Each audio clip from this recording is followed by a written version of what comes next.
Oh, hello everyone. How all doing, chat? Right, so we are back with more Castlevania. I was actually having a bit of a debate what I wanted to stream today when I realised I had the time. I'm like, oh, I wasn't fully sure if I was streaming today, so it's like, uh,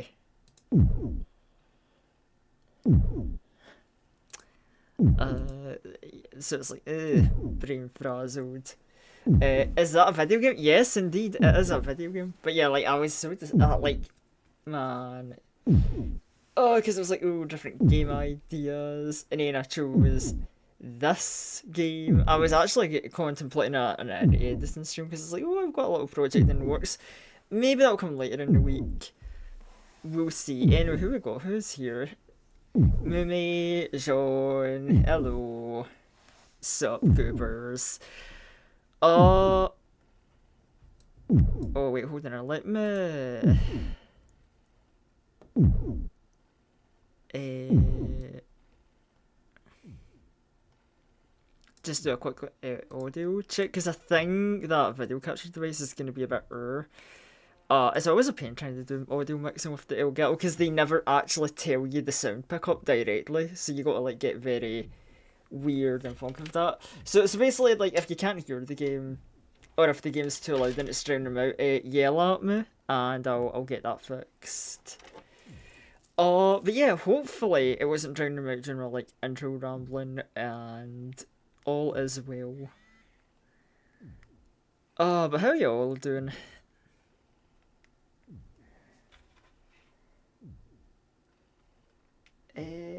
Right, let me just make sure that's fine and stable and up. Yes, very, very well prepared, trust. Right, so anyway, let's get on to the actual gameplay part of the stream. Like, there is a game, there is gameplay to be done. I'm doing it terribly already. uh, Levin, how are you? I would say also Levin, but like, can I legally say that? Being unalive, living my undead life.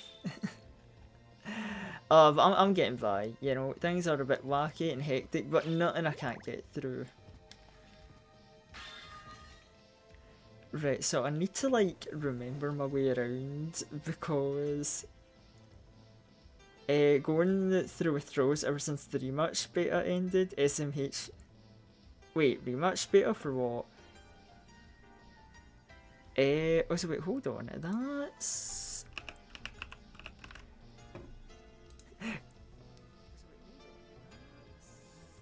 Okay, right, that sounded fine. I wasn't sure that, I just wanted to like double check there. Obviously that might be in a little echo audio jump score, don't worry about that. Just me being overly like about audio, I suppose. Right, anyway.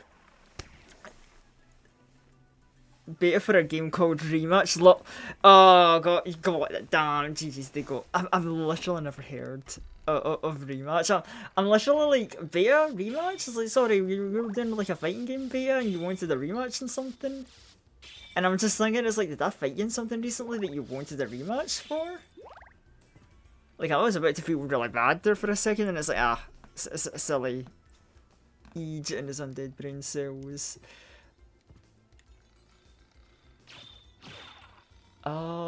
Right, now I need to remind myself of directions.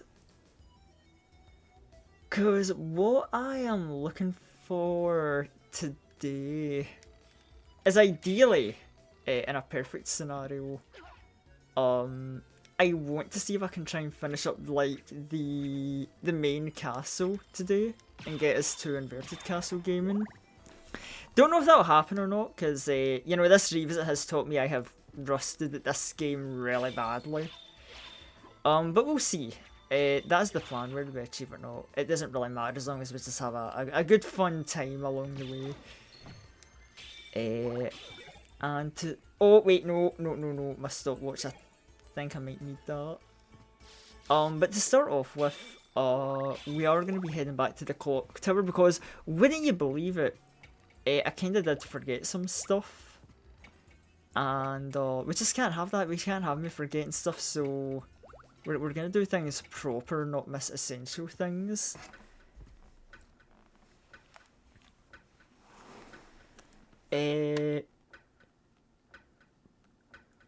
So green made by people who made seafood. Huh. And playing Elden Ring mostly. Oh, is that like main Elden Ring or? Wait, we can go through here now. That's good. Is that like main Elden Ring, or are you talking about Night Rain Zone?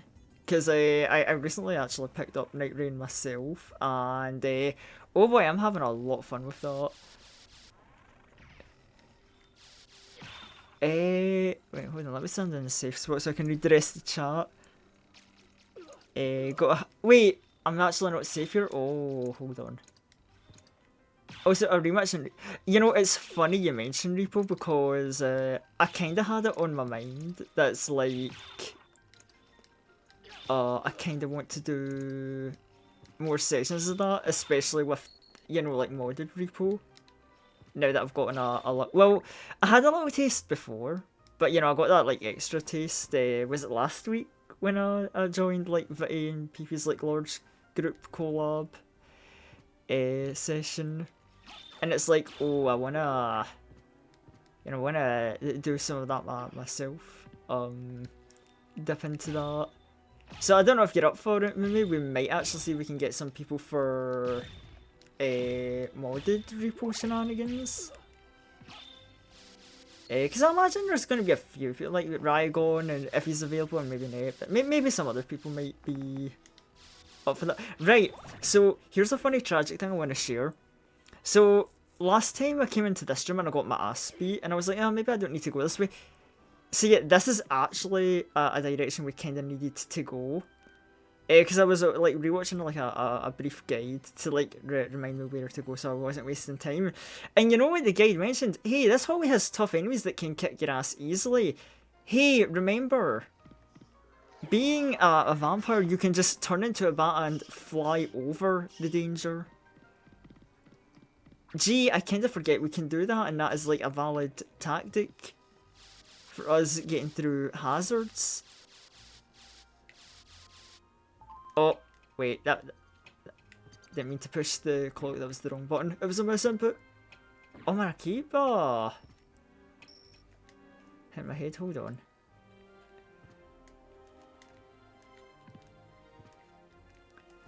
Okay, okay, I'm not getting this input down consistently. There we go. But you know, I definitely do want to ask around and get like more repo sessions going.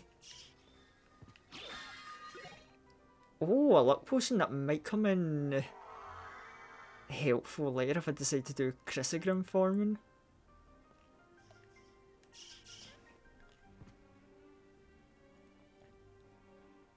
I haven't played Night Rain yet. Yet to play modded repo. Oh yeah, like cosmetically it's really neat, and there's some neat quality of life stuff in it as well. Like I know as well as the cosmetics, you've got some neat mods. Like one that I found interesting was like the shared buff mode, where if somebody takes a buff, like everyone gets it. Which maybe that's a bit overpowered, but yeah, I don't know, it's neat. And then there was the one that Viti and PP had, which was if you die, you become a head and you can still move around as a decapitated head. But it means that you can't just freely talk to anyone in, like, dead chat, because you'll still have the proximity effect, because you can talk as a head. That's interesting. And then you've got, like, new maps and new, enemies, like, you know, because there was that new map I really liked that had all the coffins lying around, and it's like, oh, you can go in and lie in the coffins. Obviously, right, I'm all about that life. And then, you know, and then like Freddy Fazbear just comes out of nowhere and just beats you up, and it's like, oh, okay, I guess he's here. Funny modded enemy. I wonder what other modded enemy there is.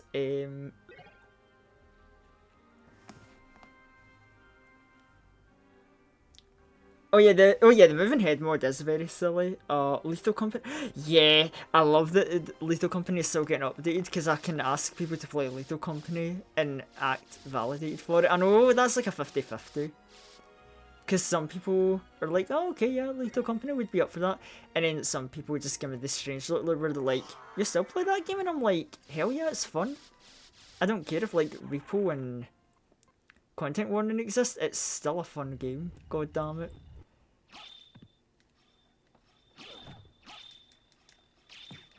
Oh, okay, I forgot all rocks can teleport.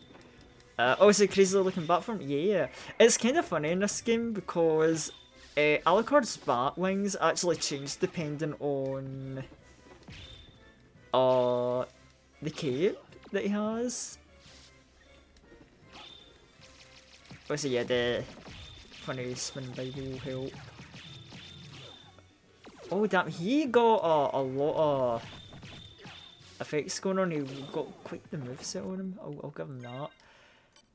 Do I have a potion?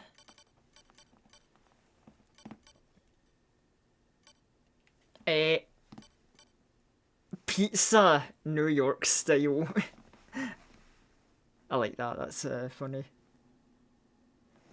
Can Thunderstorm load mods for you? Oh yeah, no, it's done via Thunderstorm. Yeah, no, it is Thunderstorm that just does the repo modding, so it's very, very easy and convenient.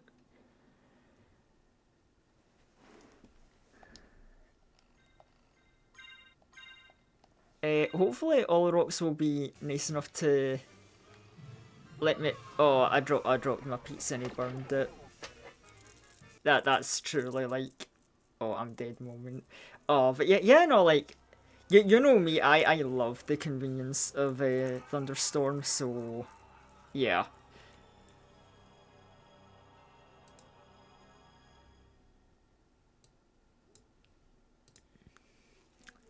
Right, well, we know Olrox is not fucking around, and we know that we gotta be careful because he might burn my emergency pizzas.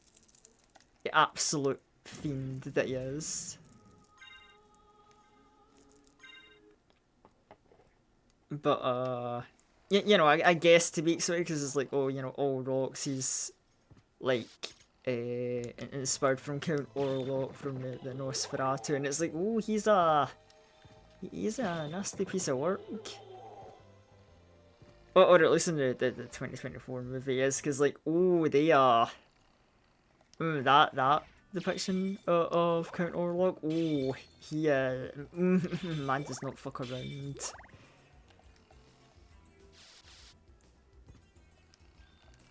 Like that is a yeah, you know, very good movie, but also a reminder. It's like, oh yeah, sometimes oh hey, yeah, you know, it's like the nice casual reminder that vampires are indeed monsters. But you know, like we're not all that bad and monstrous. Trust. Trust me, I'm totally not being biased or anything.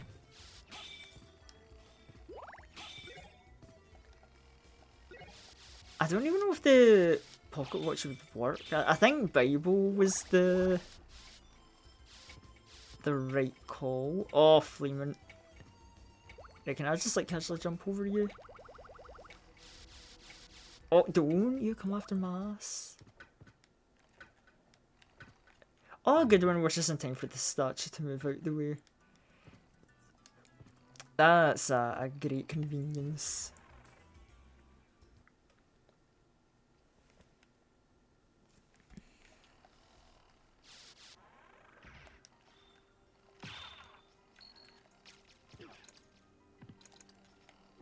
Oh, the damn zoning.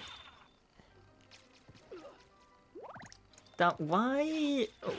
So where was it in Dracula's battle plan to be like, you know, we need skeleton, you know, skeletons to guard the corridors, and what would they just do? Wielded boomerangs.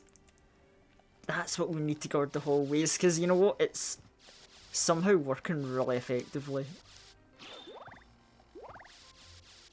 Yeah, I don't want to beef with the goddamn whole weapon arsenal.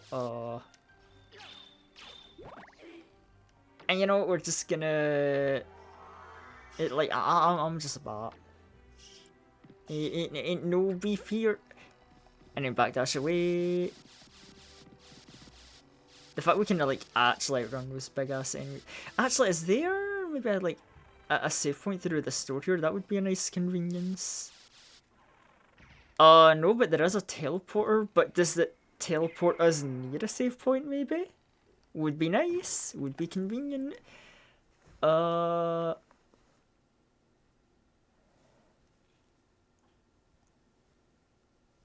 I mean that's nearish, I suppose.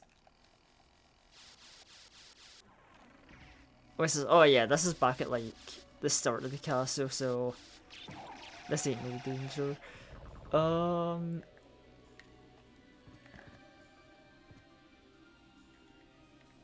Wait, is that a wee red dot there? Oh, how did I miss that red dot? But see the other one. Don't question it too much, because even I don't know. Okay, there was one close by.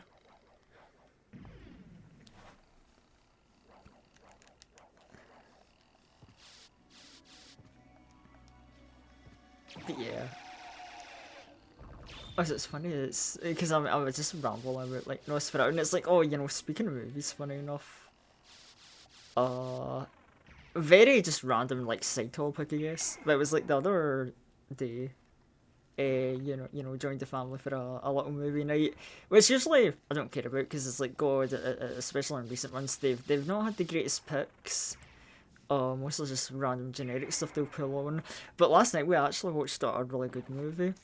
Heretic, I believe it was called. Very interesting. Oh, this is not the right place. Very interesting horror movie. The one that I've never even heard of at all. Like, I wasn't expecting much. I'm like, okay, here's this no-name movie I've never heard of, but it was surprisingly solid. Although, right, you know, I guess like movie out of nowhere. I don't want to like risk spoiling it. Because it's a good movie mostly, but it's one of those ones where okay, we introduce like our scary horror antagonist, the main characters that are trapped with him, and we get this like nice kind of like psychological debate, like dynamic going on between the protagonist and the antagonist. Very, very good, very nice. But I will say it was good and I was kind of engaged. Thought it was interesting. Like, well, where's this gonna go? This is a yeah. I'm wondering where we're going with this, and it's. Well, they didn't completely have a terrible ending, but it's like the ending of the movie was like okay, and I'm like, I feel like you kind of like weakened. You're writing towards the end of the movie, but you really had a good thing going. Or maybe I'm being too like nitpicky, but overall, you know, like I say, it was okay. It's not like, oh, worst ending ruined the entire thing. No, like overall, good movie. Just I don't know. It's one of those. It's like that weird one where I've got like, oh, here's this movie I want to talk about, but I'm like, I don't want to risk talking about it too much because I think it is a fairly recent-ish movie, I imagine.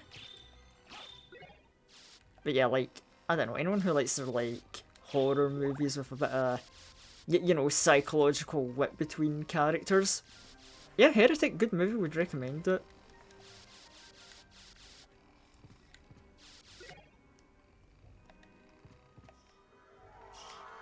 I don't know why we have to have, I mean, I was gonna say I don't get why they have to have the bump there, but I guess it's like, oh yeah, they want to make sure you have, like, Mr. Batform before you, like, pick a fight with all rocks, I guess. Like, strange, but understandable gatekeeping. Yeah, let me get rid of your bat swarm. Okay, at least I didn't take a lot of damage from that. Oh.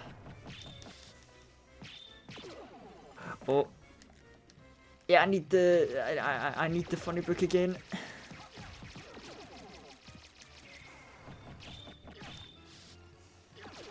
Oh shit, it's time for pizza, chat. It's time for pizza. It's absolutely pizza time. Or... Oh wait, that's only for... Or pot roast? Nah, you know what? I wanted my pizza earlier. So I'm gonna have my pizza. Pizza only heals 21 HP? No way. I might have expected more from pizza.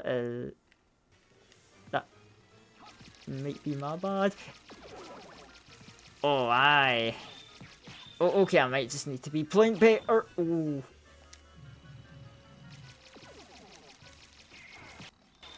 Oh, there was a hiccup there, and I thought for a second I got the final blow on him, but it ain't gonna be that easy. Oh dear.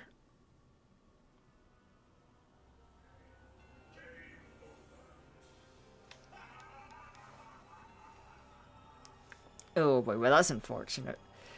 I think we are definitely at a strong enough point where we can handle the fight at least. I think so, like... Maybe a little detour to strengthen up a bit, but I think... Oh, Rocks is there. He should be doable. This is around about the point in the game where we should fight him. Like I said, I was supposed to go and fight All Rocks earlier before progressing to Underground Cavern for the... Yeah, you know, the optimal routing, if you will.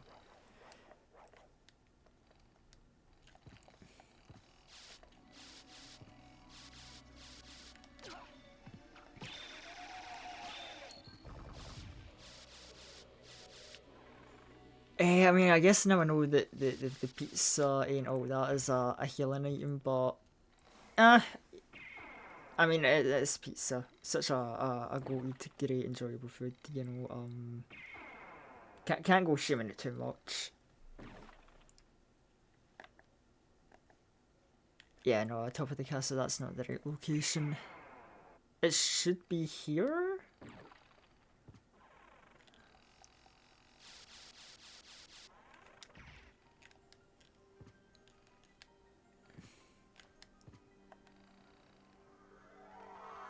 You know, it's funny that I mentioned, like, the blockade to make sure you have Mr. Bat, but it's like... Oh yeah, without Bat, I imagine it would be very tricky to get up here, because, like, yeah, you get the gravity boots, but... Like, man, that's some precision jumping you're kinda needing to do there.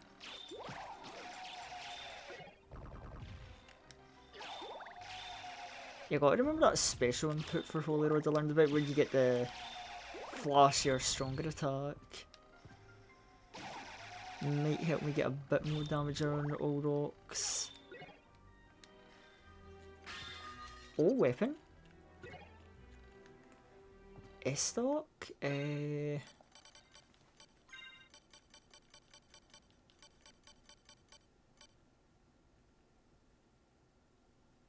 Oh shit. Oh, right, I was gonna say like more damage, but it's like, ooh, two-handed.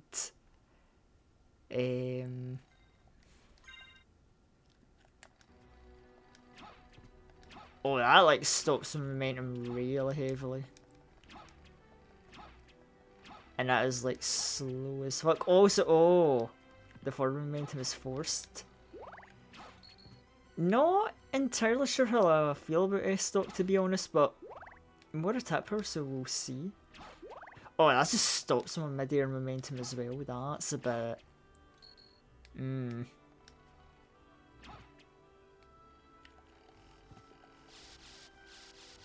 Plus, if I need to like eat food, I'm gonna end up de-equipping it. Well, it is what it is. We'll see what happens, I suppose. Doesn't hurt to give it a try.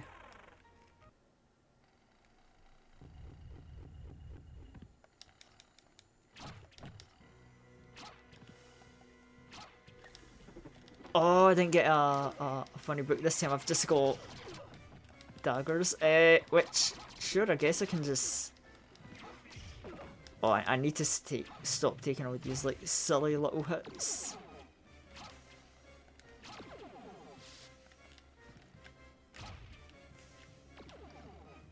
Oh.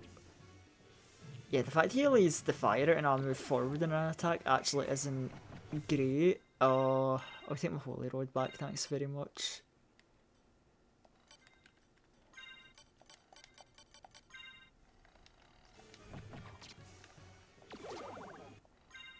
Well, I mean, I healed, but then I got hard to get. Oh man, not the juggle, not the corner pressure.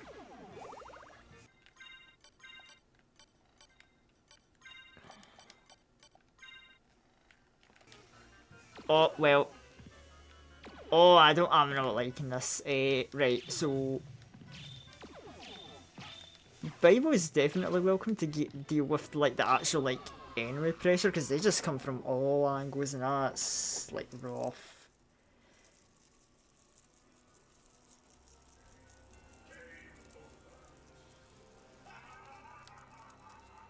Oh yikes! Okay, all rocks maybe a rough start. It's okay. We do actually have one little side thing I haven't done that I could do still. That should be significantly easier. And it isn't even much of a detour, honestly. And you know, might help to give us an extra edge.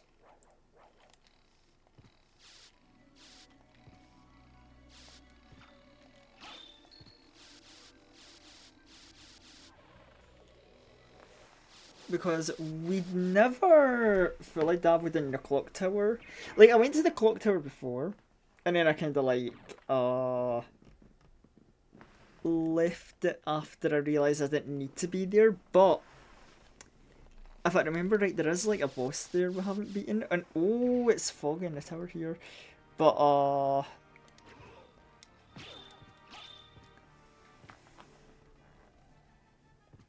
yeah, there is a boss left unbeaten, and we should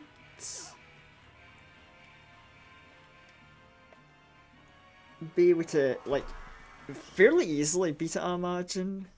And also we should get through the clock tower with like no problem. Like we've got bat form, double jumps, like we have traversal platforming options like out the ass. When before we were relying on like running with the wolf and relying on like a big leap. Now I'm still falling for crumbling platform tricks, but that is a-okay. That's just a minor setback, you know.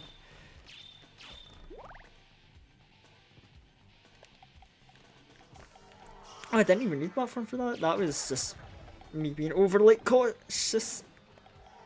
Okay, you know, actually I'm gonna go down to grab the pentagram. That might be nice to have. But yeah, we're literally like one-shotting like everything in this area. Oh, you're also a fallen platform. Well, GG's, you got me, good game. I remember like the bat has a dash attack, I just don't remember how to do it. You know what, free experience.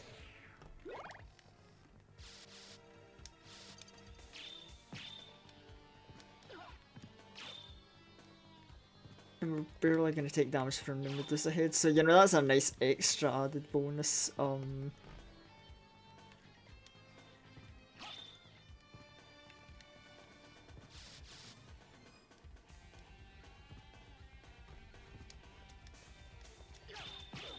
Oh shit, something we don't one-shot?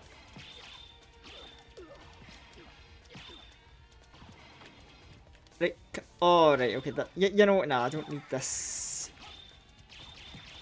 fiddliness. Okay, we are kind of getting a little bit of an ass beating. I mean, that's Clock Tower for you, it's never like, you know, a smooth experience no matter the Castlevania game.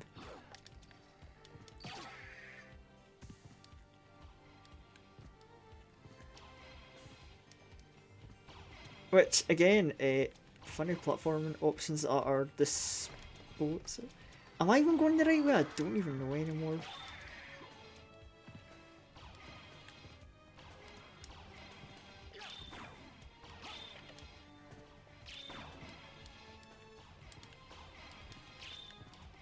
Ah, shit. Right, let me double check. Was there anything over this way?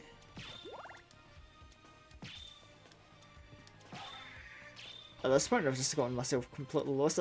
I see the gear spin when I hit them. I don't know. Like I got I literally do not remember enough.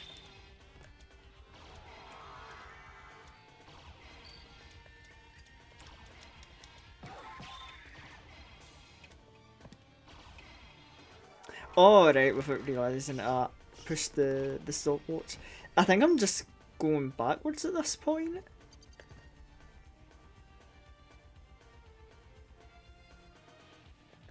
Right, hold on. I think I see where I've went wrong here.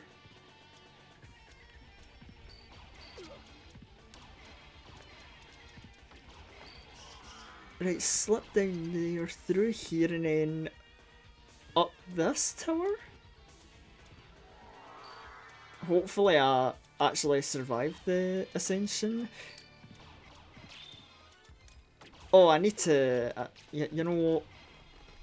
I think now is a good time for that pizza, actually. I think this is the pizza kind of situation. No, why'd you throw it in the water? Oh, no, this is... awkward. Right, well, I guess we're using the pot roast. I could just, like, die and retry, but, like, nah, I'm too stubborn to take another death.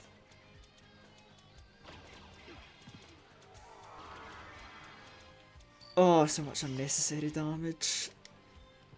Again, like, oh, that's the clock tower for you.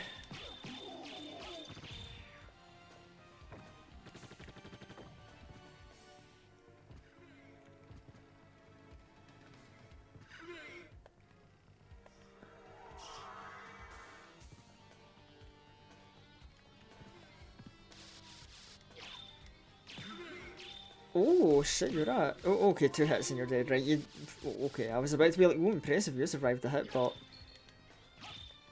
Eh.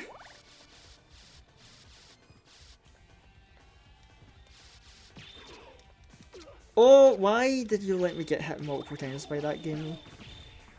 What in the hitbox? Ah! Speaking of hitboxes... Oh, it's a timeless thank you, I will absolutely take that hydrate. Oh boy, I need a good hydration after dealing with the clock tower. Okay, so maybe the clock tower isn't as smooth a side detour as I was expecting, but then again, it is clock tower in a Castlevania game. What was I thinking? Being like, just a little clock tower. Anyone that knows Castlevania knows that that's never a fun time. But I don't know. Yeah, we can go for that again. You know, this time with feeling and a bit more directional awareness. But how are you doing, Timeless? How are things?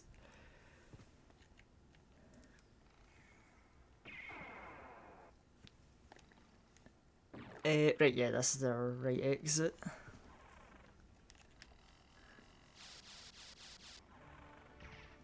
And it's... Nope. Actually... Huh, I thought the fog was like a progression thing in the tower. Is it just like... a random weather effect? See, something else about this game I actually don't know and completely forgot about. Fine. Playing new Beholder game, really enjoying it. What about me? I'm doing fine. You know, I had to deal... Well, okay, yesterday, like the end of the week, I was dealing with, like, random hectic stuff, because, just IRL wackiness, but, yeah, you know, things are chiller. Like, I've had a chiller start to the week, and then I'm just like, yeah, you know what, I'm kind of in a Castlevania mood. Ismail Bakatoa. And hold on, what's this up here? Shaman Shield?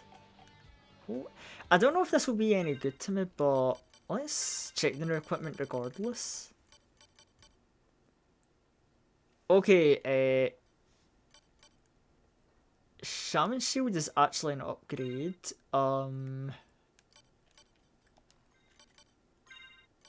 Ice Mail, oh my, okay, this armor and clock tower is actually an upgrade. This was actually worth going for. And then... a slightly stronger sword than the Holy Rod that isn't like, you know, two-handed. Oh. You know, it's got like nice, decent, quick jabs. I think that's an alright weapon. Also, wait, hold on, what's that message? Just had to install Thunderstore because R2 Mod 1 didn't have repos of one of the available games to mod. Strange. Yeah, I'm not... I know other people who use, like, R2 Mod 1, but, yeah, I've only specifically been familiar with, Thunderstore.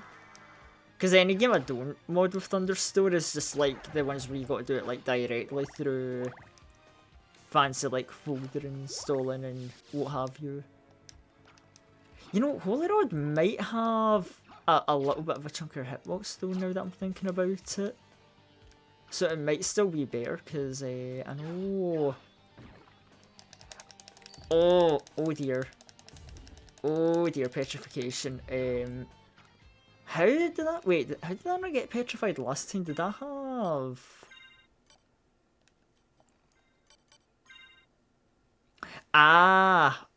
This armor resists stone, and you know what? It's got lower defense, but I would like to not get stoned, so yeah, we'll equip this. And actually, did I keep the pocket watch? I did, so we're just gonna do a little a little sneaky, a little bit of cheating, mayhaps you could call it. But I think it is making good use of available tools. Do not pressure me, game. I will time stop again. You know what? Yeah, give me those 5 seconds apiece to just try and like fly up this tower.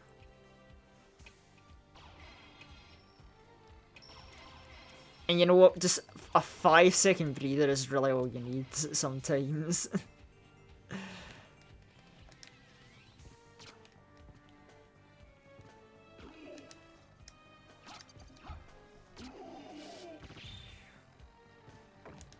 Oh, right, you're an enemy that spawns from Sword Lords dying here, right? Okay.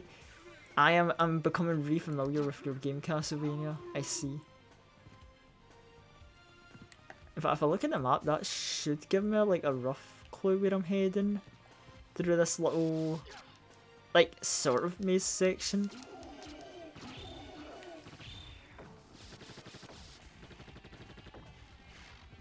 Oh yeah, like, the fact they've got, like, platform sections up there with the pendulums, they definitely wanted me to come here earlier before, getting the back transformation. Like, yeah, I know, I was right. Anyway, funny boss, let's see how overpowered we really are for Clock Tower. Oh, you're not fighting back at all, you're... Yeah, you're... Okay, never mind, I lied, you're actually fighting back now. Do you get affected by time? Okay, no, time stop doesn't affect you. Right, so you're not that early in the game. I hit me when I went to eat my pizza, how dare.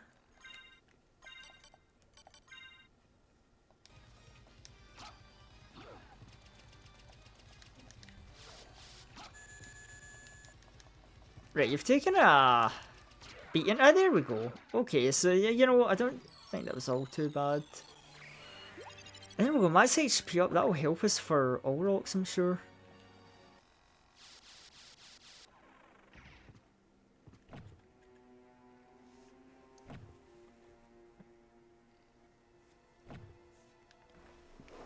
Also, now seeing there's a gambling mode. May I perchance be able to negotiate gambling be added to the mod? Yeah, I don't actually have my own mod pack for repo, so yeah, I'm gonna have to work on that. But yeah, maybe gambling could be funny.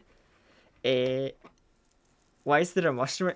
Okay, what I've learned from revisiting this game, Sally, is we have an old inventory. Like, I used pizza earlier, but we had pizza, and item description was literally just made New York style, which I mean, I don't know what the implication there is, because, like, I don't think. Okay, I don't know where we talk about, where the Dracula's castle spawned in Symphony of the Night, but I don't think it was anywhere near New York.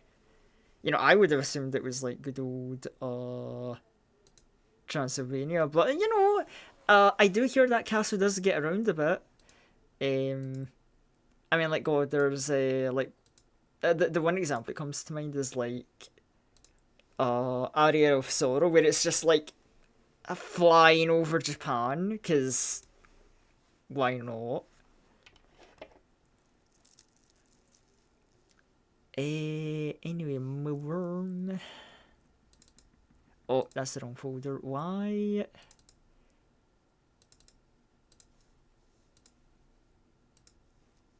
But yeah, why is it much? I don't know.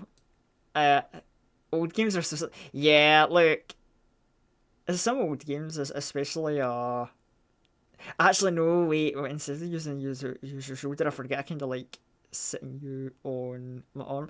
Oh, wait, worms. That reminds me. Hold on. Actually, Timeless. If you're still in chat, I owe you a worm redeem because I remembered when I was like looking over VOD of an stream from like a week ago. I think it was the Night Swarm one. Yeah, you redeemed a worm redeem and I never added it. I completely like looked over it and forgot. So, you know what? Timeless for you and to make up for not giving you a worm like a week ago. We're gonna add a one extra free worm. Since I'm now actually remembering this. We forgot. Yeah, I forgot. So you know what? As an apology for like ignoring that a week ago, here you go. This is a free one redeem to make up for that. It's like, now we got two of the little guys. Oh boy.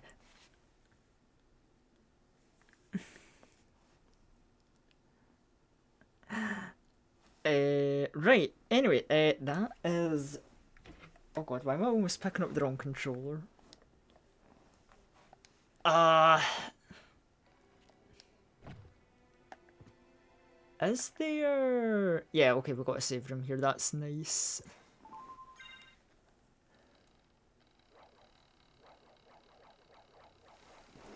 Redeem straight. Yeah. Oh, perfect time for it. Now here's the thing I'm questioning. Do I deliberately go and get like bad ending to show that off? Because we could quote unquote beat the game now and say fuck all rocks. We don't want to deal with that.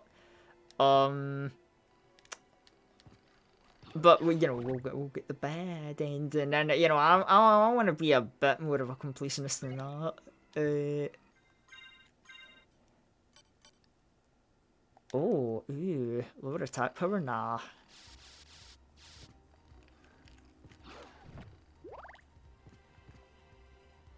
In fact, why not? Why not? It could be a fun side activity. Plus, it'll let us see how we are for when we do getting a good ending. So yeah, for once, actually, is there any secrets down here?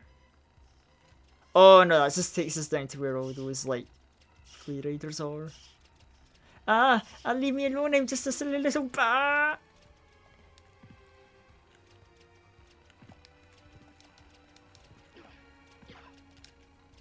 Oh. You know what? Nah. I feel pressured. I'm stopping time again.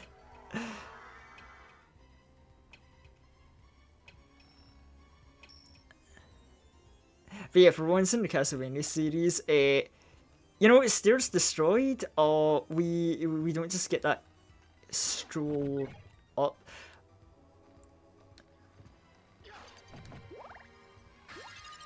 Oh wait, I forgot we get a free heart up before the final boss. Well, quote unquote final boss. I've been waiting for you. Richter, why would a Belmont ever plan to resurrect Count Dracula?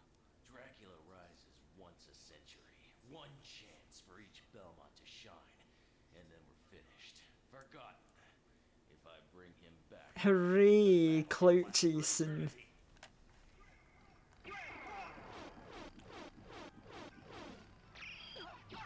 Oh, he actually gets the hit off. I forget that he actually gets the hit off on us with that, like... Oh shit, Richter hits hard. Okay. Okay, you know what? Maybe I shouldn't have fucked around with final boss. Oh, holy shit, he's got... I forgot how tough Richter actually is. What a waste of time. Okay, maybe we don't go and get the bad ending right now. Maybe we'll just carry on fighting all rocks and get stronger, because, oh, yeah, for a fake final boss, he actually fights like a real one. I might just keep it real with you, chat.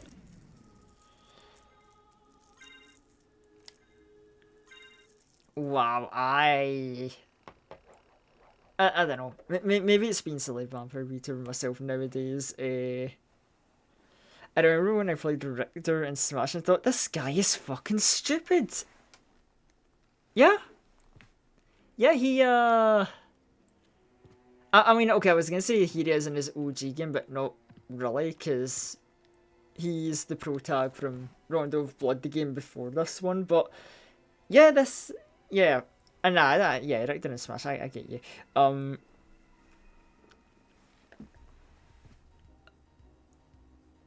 Oh, wait, there's a teleport below us. Can we get you do let me go down. Thank you, game. Convenience.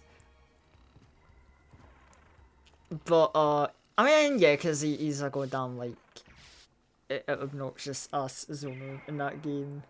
Like, grr, you know, I hate it.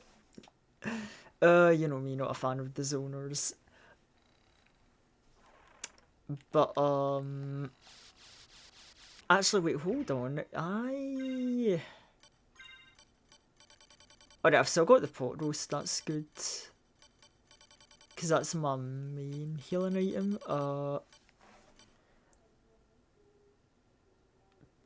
We do have the you know what, I think the pentagram is going to be worth using on all rocks. I think we can just, like, nuke him with that.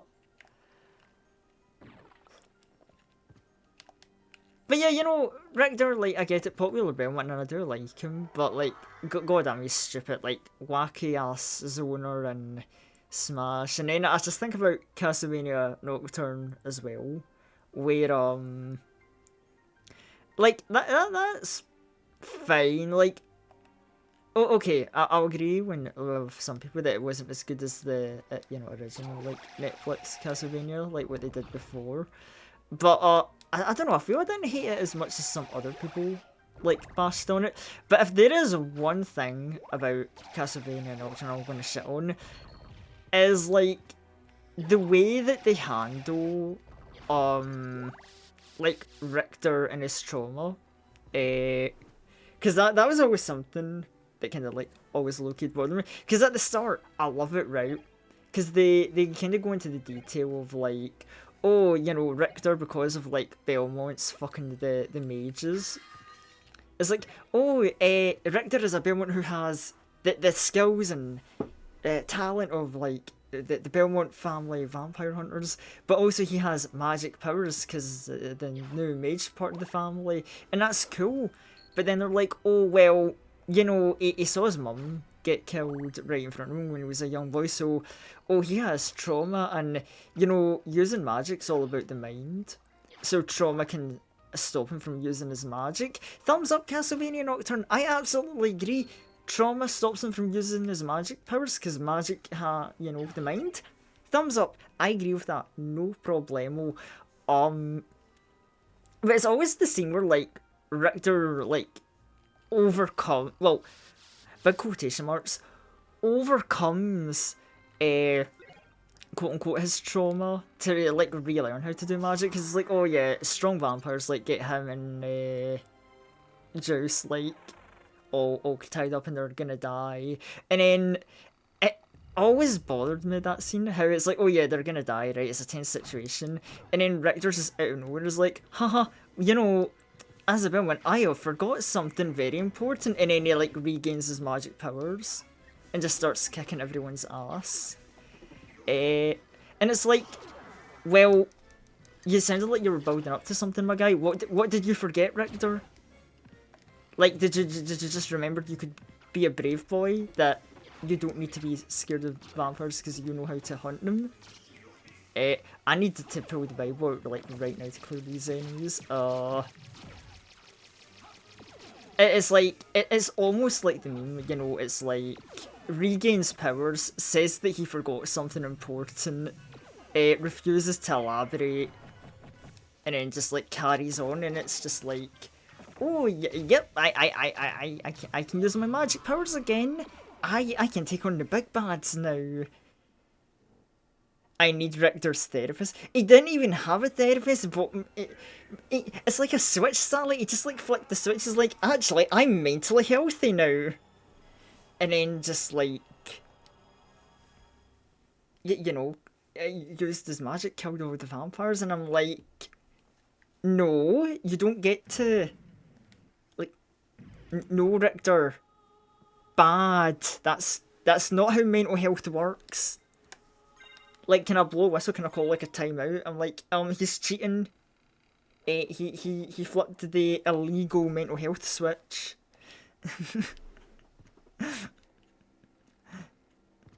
He says he's mentally healthy, kills my brethren. Nah.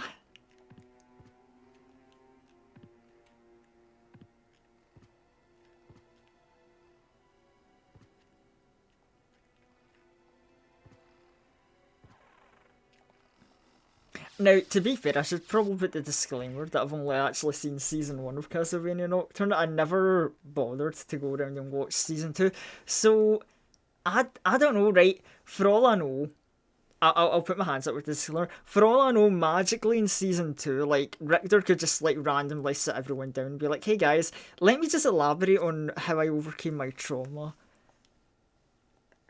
Although, I don't know if I would really like that. Because it's like, man, could you not have, like, explained to us, like, at the time how you overcame your trauma instead of just, like, leaving it till later?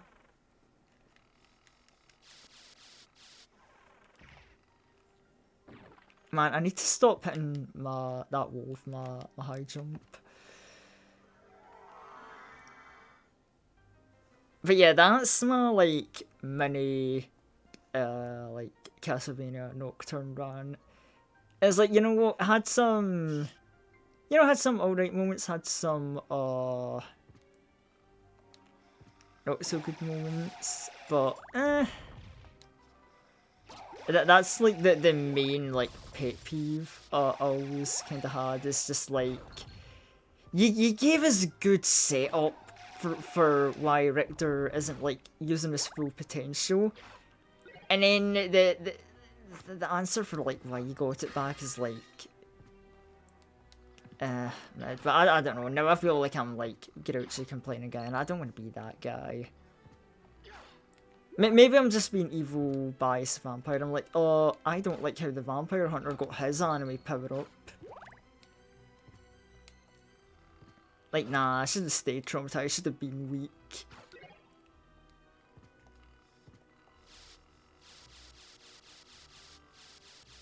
Actually, come to think of it, now that I think about it, wasn't it Allrocks that, like, killed Richter's mum? How goddamn fitting that we're talking about this while I'm, like, trying to beat Allrocks.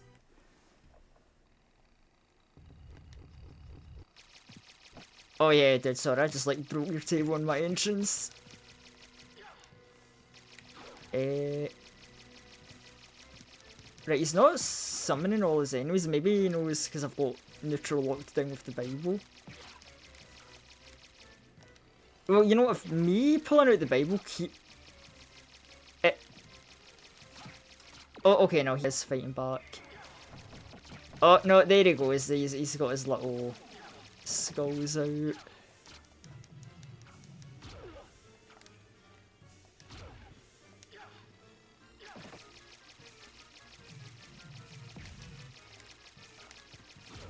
Honestly, the carrying the lifesaver here. No, don't go read some...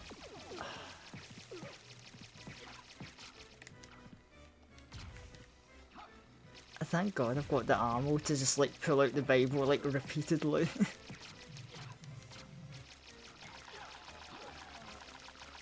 Oh, that's right, you have a face too?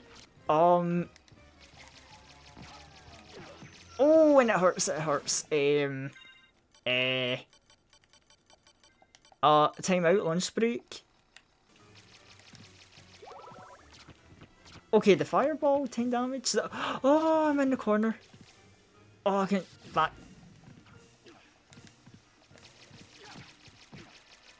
Oh, sometimes hitbox detection with this game and that knockback and stunning it. You might be going down. You know, I've thought this in previous sessions. Symphony of the Night, I still love this game, but it might be going down a bit in my like favourite game list. Castlevania is such a weird series. We got much Castlevania yet. Never hear anything about it nowadays.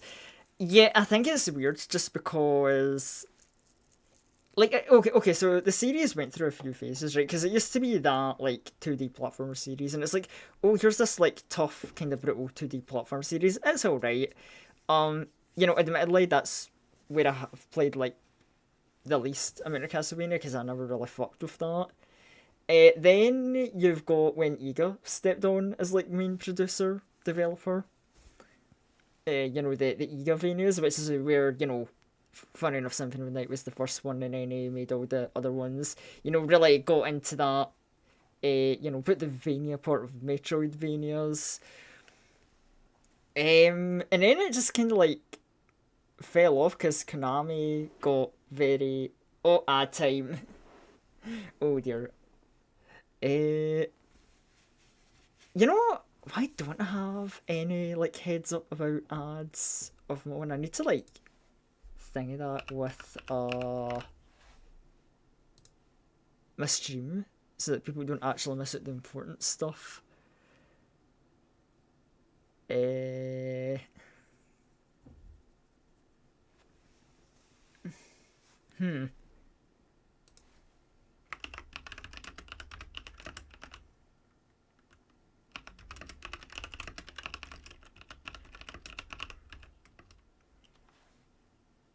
Can't you play them at the top of the hour or so you know when to actually talk?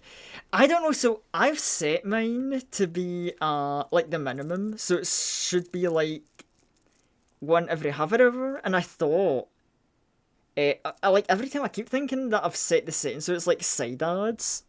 So it's like the ones that should slide in from the bottom or the side so they don't actually interrupt me, but then people tell me it's like, oh yeah, I'm getting like ads that interrupt the stream, and I'm like, God damn it! I thought I made my stance clear with Twitch, and it's like,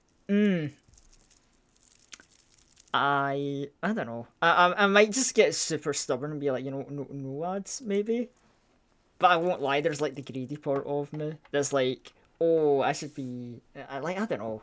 Like ad revenue, it ain't much, but it does add up. Like, goddamn, you know, I got like that one sweet like Twitch payment that came through once, and I'm like, oh, the greed. You know, even worse is like currently unemployed guy. And I'm like, oh yes, greed, money, something. Like, I don't know, something. I'm the victim, guys. Fall into evil temptation.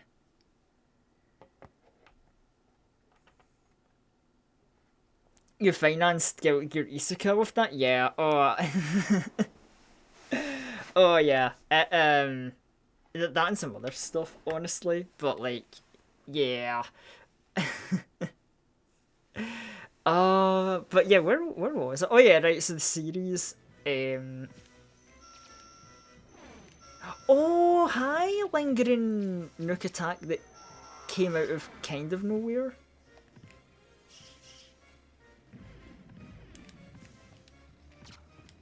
Oh, I hope you don't have a lot of health left, because you're getting scary.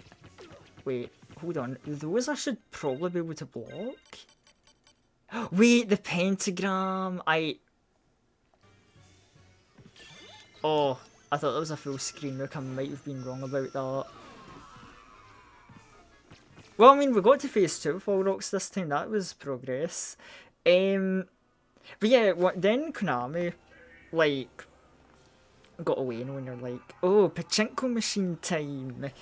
And they just then sat on Castlevania, which is when, you know, Iga tried to have a debate, and he's like, nah, like, people like Castlevania, maybe we make a new one. And they're like, nah, people don't want that. So Madman left Konami and then started the fundraiser for Bloodstained Ritual of the Night, because he's like, this is going to be the spiritual successor, this is what people want. And that was honestly a really great like fundraiser in the game. Like, I'm so glad that got the support it did. Wasn't that kind of a flop? No. Oh no, Sally, that game succeeded well. It met, like... Hold on, I'm going on a side tangent here. No, so that game succeeded, right? Because it was intended to just be this, like, spiritual successor, like, Castlevania game. It ended... Hold on, I can probably, like, pull out the PS library for this. This will be a little messy, but... Hold on, if I... Oh wait, I can't... No. Where's my library? No, but like, this game, right? Ritual of the Night, it was supposed to... It got so much money from its funding. They made a mini prequel game based off like 2D Castlevania platformers, Curse of the Moon. Then Curse of the Moon got a sequel, Curse of the Moon 2. And then we got like Ritual of the Night, which got released with like all its... What is it called again? Bloodstained. And it came out with like all of its stretch goals met. The only stretch goal that never came out was randomizer mode. Because it wasn't quite... Oh no, it wasn't randomizer mode. It was... Randomizer mode came out, but it didn't come out exactly as Iga wanted it to, like, with all the features. So he's like, okay, it's a sort of randomizer mode that only randomizes items and not enemy placement. But then to make up for this, the man just, like, added in... yeah, surely there's a mod to fix that for, like, PC or something. But, the man felt so bad about not meeting up to the standards of making the randomizer mode as good as it could be. He added in, like, an extra sequel 2D platformer campaign mode that did not need to be added. It wasn't a stretch goal. This was just like, hey guys, one of my game modes wasn't as good as I wanted it to be, so I'm just adding this as a freebie. And I think that is, like, incredibly based of him to do that. It was a very good game. Like, I've rambled about it in the past, how I actually want to do a Bloodstained marathon of sorts. Or at the very least, like, just cover the Bloodstained games, because they're really good. Like, I enjoy them. But it's a bit awkward to do, because there's planning, right? Because you've got, like, Curse of the Moon, right? Very basic platformer can be done easily, but it has multiple game modes and multiple endings, so it's like, oh, what? Like, what do I do? How do I tackle that? I could do, like, a very, like, casual, normal playthrough and maybe just cover Curse of the Moon that way.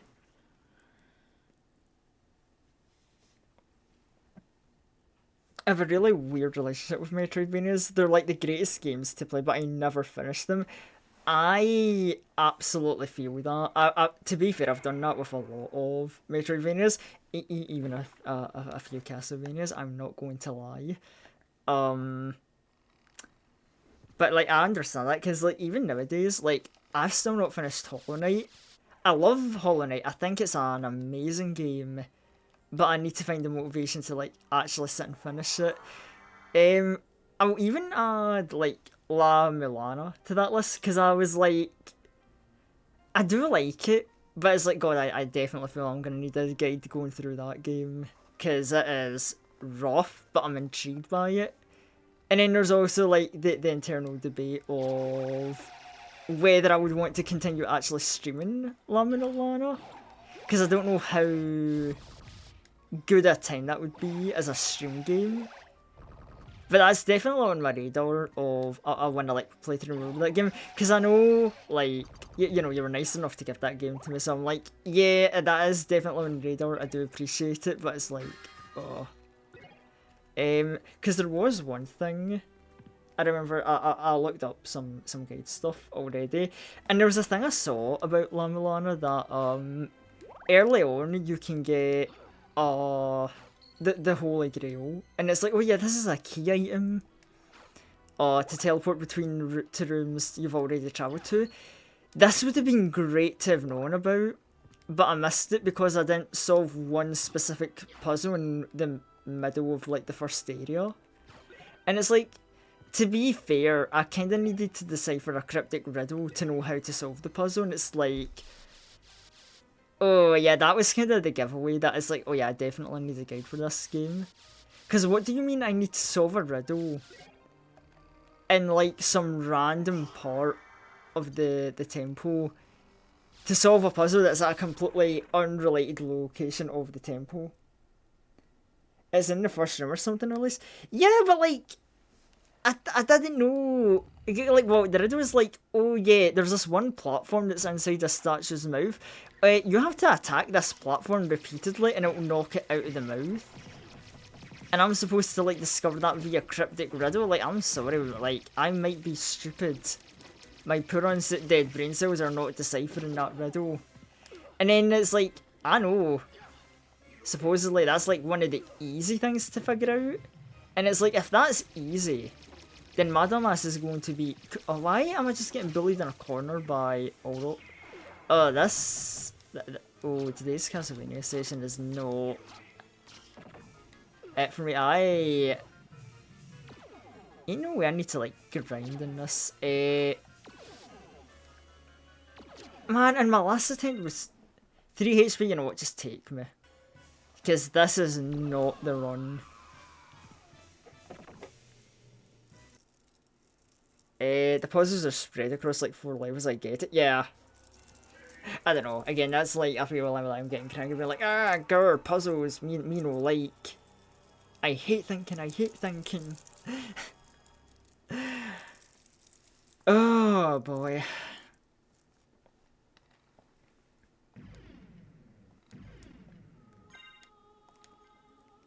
But man, it is concerning, because it's like, we are at a point where it's either I get the bad ending or I like fight all rocks, and it's like, oh, if I'm getting my speed like this, I really want to like lock in, because ain't not many more detours for me to do. I don't think there's any major detour I can do. I guess, like, okay, you know what, one thing I could do actually. It's not gonna help much or be a great game changer, but you know what, I might as well do it. I might as well grab like the heart up outside Richter's boss room, just so I can carry that for the rest of my playthrough, you know. Oh, hi Flea Rider. But like, I'll fully admit, like, my major thing is definitely a little thing that, you know, a little thing known as a skill issue. But then again, I've kind of known that because ever since I've done this return to like Symphony of the Night playthrough, it's like, man, I'm bad at this game.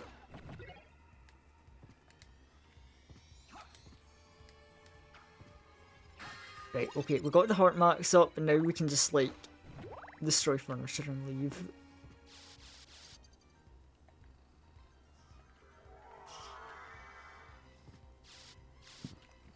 And you know, we might as well just save again so we're like doing that. You'll never actually sell them, you'll just whittle away at them. Yeah, exactly. Oh boy.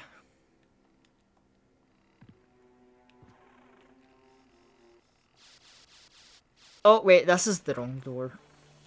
This is somehow my gameplay just gets worse.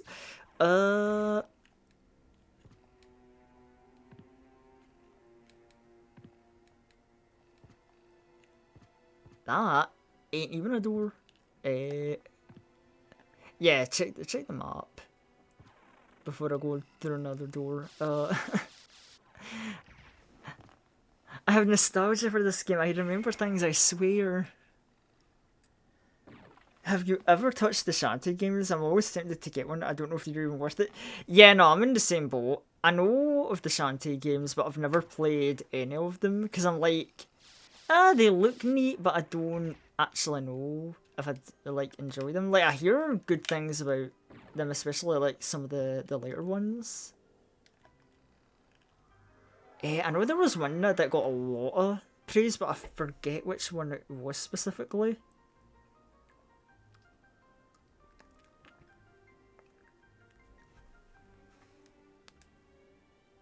But yeah, I have not played a Shanty game, so that is one series I could not tell you about.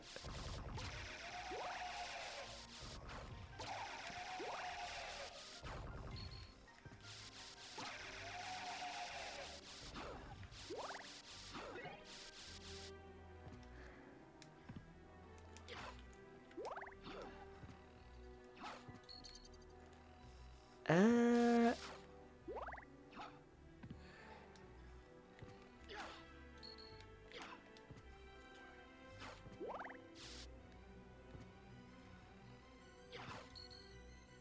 but yeah. Oh, there we go. I was wondering, like, where's that Bible? I forget. End of the room. Oh, because Bible will help so much with the AoE control. I could try the stopwatch, but at this point in the game, no way that's an item that affects all rocks. Anyway, I think we'll just try and nuke him with the pentagram, like, at the start of the fight, just kind of get things going quickly.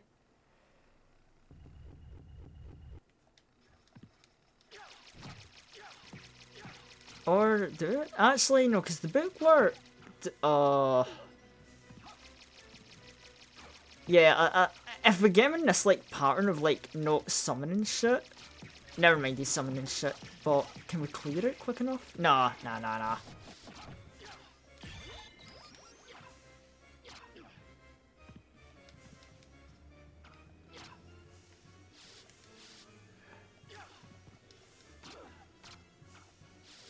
Yeah, if you just want to keep doing this... Oh, the teleport. Oh, getting hit by telegraphed attacks. Ay. Man, come on. Okay.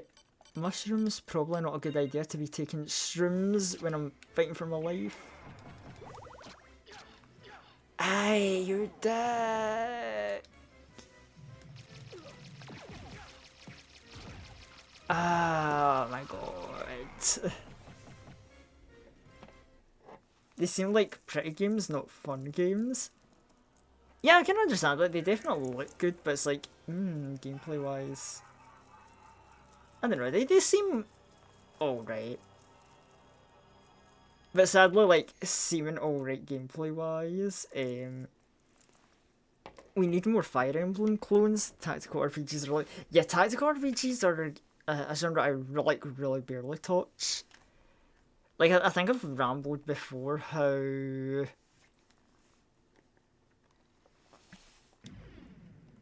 Like, what? From Fire Emblem, I've only really played Sacred Stones and Awakening. Good games, by the way. I actually had, like, a lot of fun with both of them. And then I guess the only other, like, tactical RPG I can think of that I've played is Disgaea, which... I mean, that's more just for how wacky and off the rails that game gets. Obviously, I'm not playing that for the pure tactical aspect.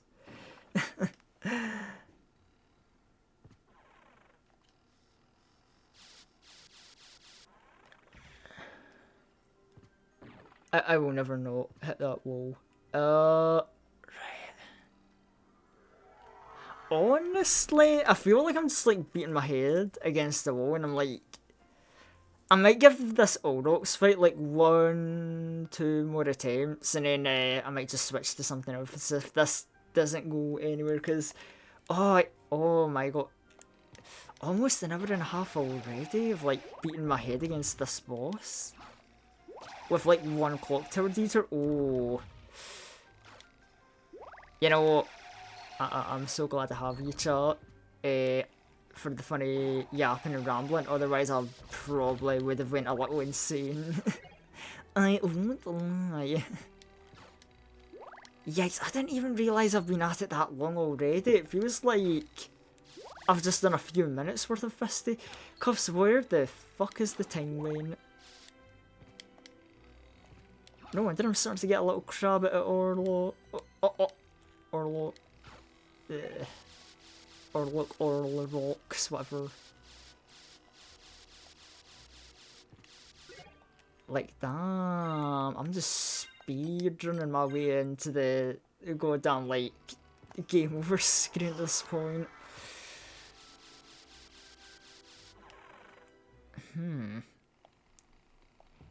I mean, I've got so many games on mine stream-wise, it's like, I might have a few ideas what to switch to.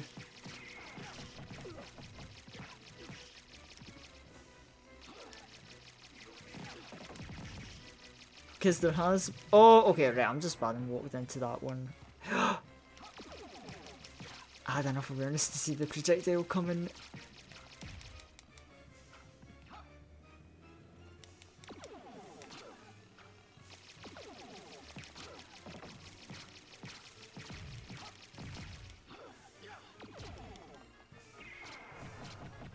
Right. You know what? The cautious approach seems to be working so far.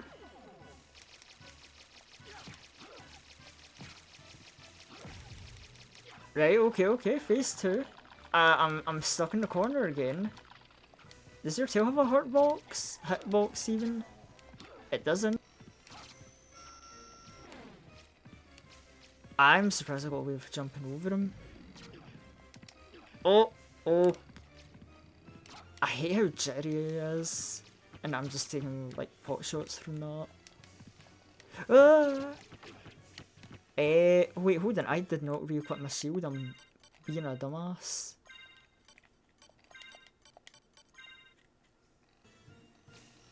I don't think the shield will block the nuke, but... Oh, okay, he has a claw attack that goes through the shield. Superb.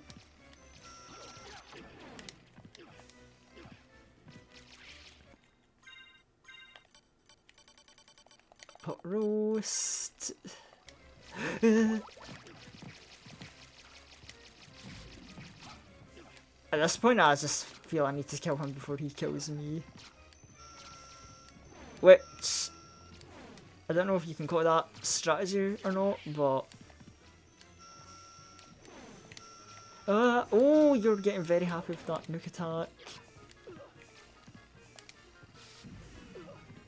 Just moonwalk and step on me, sure. I'll go have something else that heals.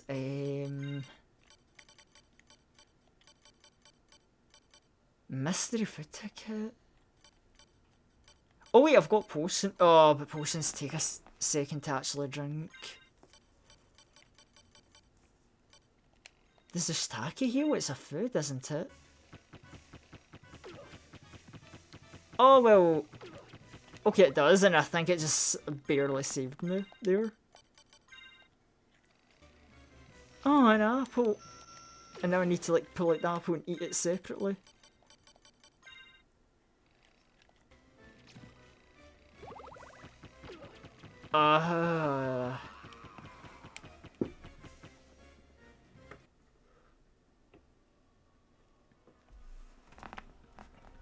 Triangle strategy, Fire Emblem, FF tactics are great. There's just not a lot of those.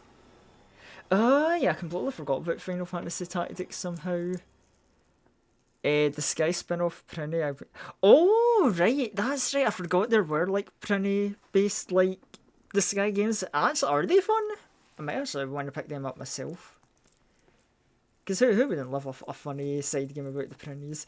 Is the Bible of Vampire Survivors?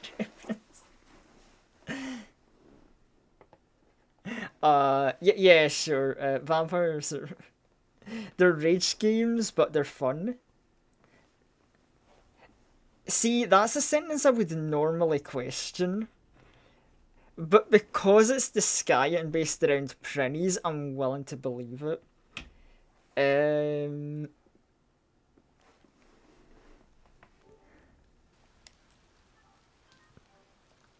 but yeah, hold on. Let's do screen transition for the moment.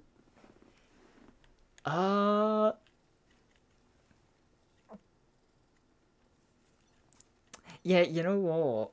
I think, and this is, you only get 100 printies for the entire. Wait, so is this like? I'm guessing it's like a twist on the Fire Emblem permadeath, where oh yeah, you get 100 printies for the game. If they die, they die, and you gotta like beat the game with these 100 printies. And you know it's printy, so obviously they're gonna die easily. God, that actually sounds interesting.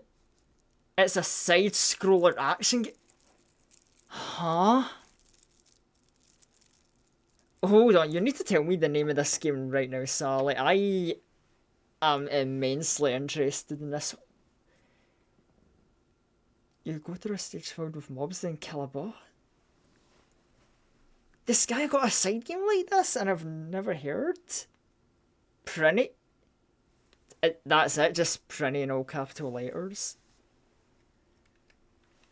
Oh my god. Right, hold on, let me just get stuff set up in the background here.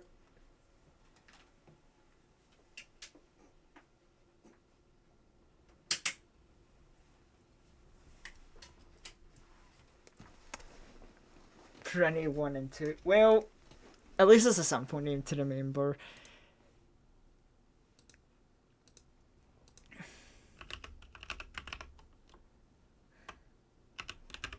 But yeah, I think what we're gonna do, I think we'll probably switch to some Granblue, the gacha game, because I do have some stuff I need to do in the game. Because with yeah, with like you and one or two other friends, and all getting interested in Granblue, I kinda got the itch to play it, and I got back into the game, and I'm having split opinions because I'm making end game progression, and then I learned I have to grind. Prinny, can I really be the hero? That's the exact title. Right, thank you, hold on.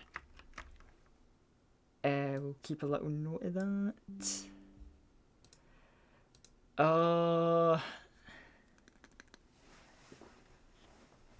Right, hold on. I wish Granblue was available as a visual novel. Yeah, I understand and feel that. Right, anyway, let me get to the creator dashboard and just change these things.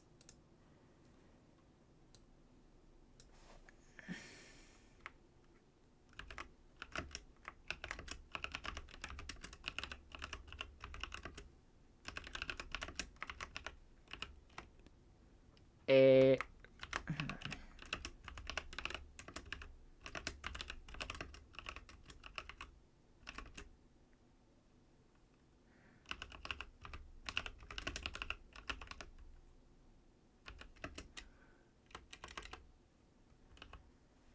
and change game, Granblue.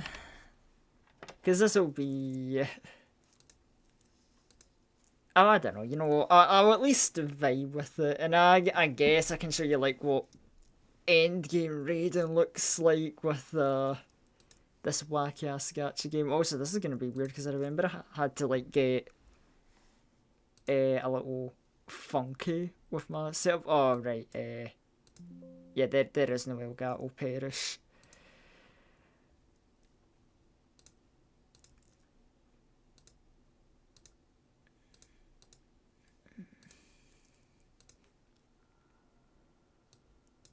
Right, so let me just try and enlarge this as much as I can.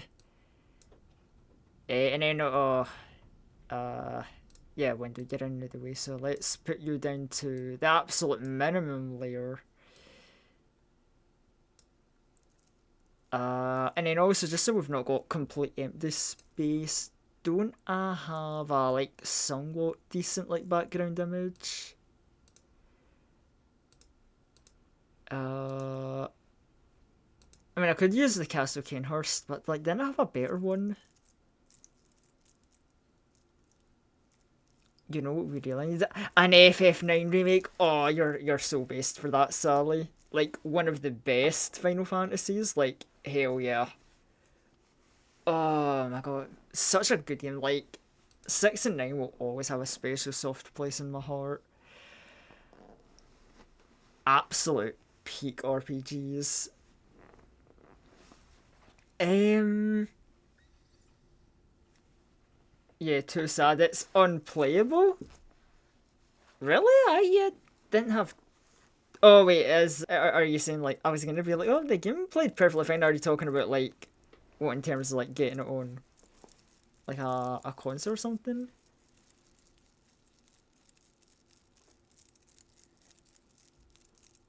Like I don't know. It's been a few years since I've last played FF9, but surely I don't remember it playing that badly. Right, hold on. Is this the background image? Yeah, we just like Yeah, this is like horrible. Like, but behind the scenes time. This is just like how we cheat the system. And then oh my god, this is such a. I'm sorry, I got my ass beat in Castlevania so badly. The stream became sloppy as fuck. It's not fun on Switch, let me tell you. I would believe that, honestly. Also, hey, you know what? Since we got all this free space, like let's just supersize. This is just on the fly spontaneous thinking, but like let's supersize everything, you know. Okay, maybe you're a bit too supersized. There we go. Right. With that overly fussy pre-work and oh god, the volume. That should bring balance back to things. Right. Oh my god, free draws, really? Sure. Let's get our free roll min roll. Woo! And +1. Right. So, oh right. Right. I've got all these like ravens. I need to grind in probably some like M3s.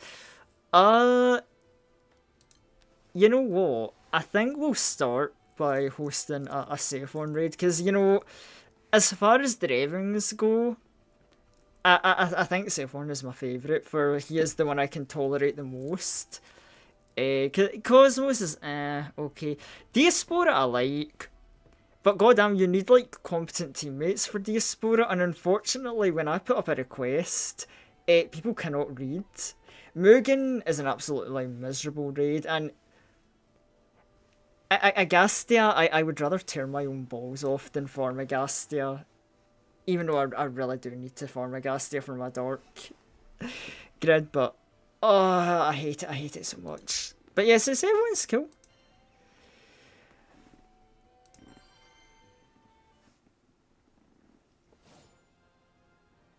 Are they tapeworms? Yeah, this is like, I mean, I think tapeworm is the proper term. Yeah, like the funny fuzzy worms that you usually have on like a string. Yeah, because these were from Zelfie, like, because she does a lot of like the fuzzy worm art. Specifically these came about because there is actually a story. So Zelfie did a giveaway like a long time ago for 3 fuzzy worms for like an anniversary, I think it was, or something like that. And this was like before my like vampire rebrand, so I entered and I was one of the winners, lucky enough to get one. And I used the like worm as a redeem, you know, that's how the redeem first came about, and I'm like, oh, funny fluffy fella. But what happened was Like, people really ended up liking the worm redeem. It got used a lot, and a lot of people complimented it. Very justified, because it was neat. So I remember when I got the rebrand. It was before the rebrand was actually finished. What happened was I requested Zelfie for a commission, and I was like, hey, how much does a little fluffy worm cost? People really like it. Wellness is almost dead after one turn. So much for saying nice things about Cell Phone, I guess.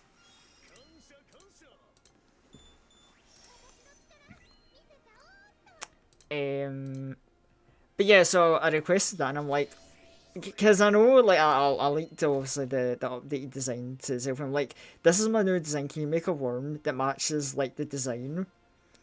And obviously she was happy enough to take that commission on.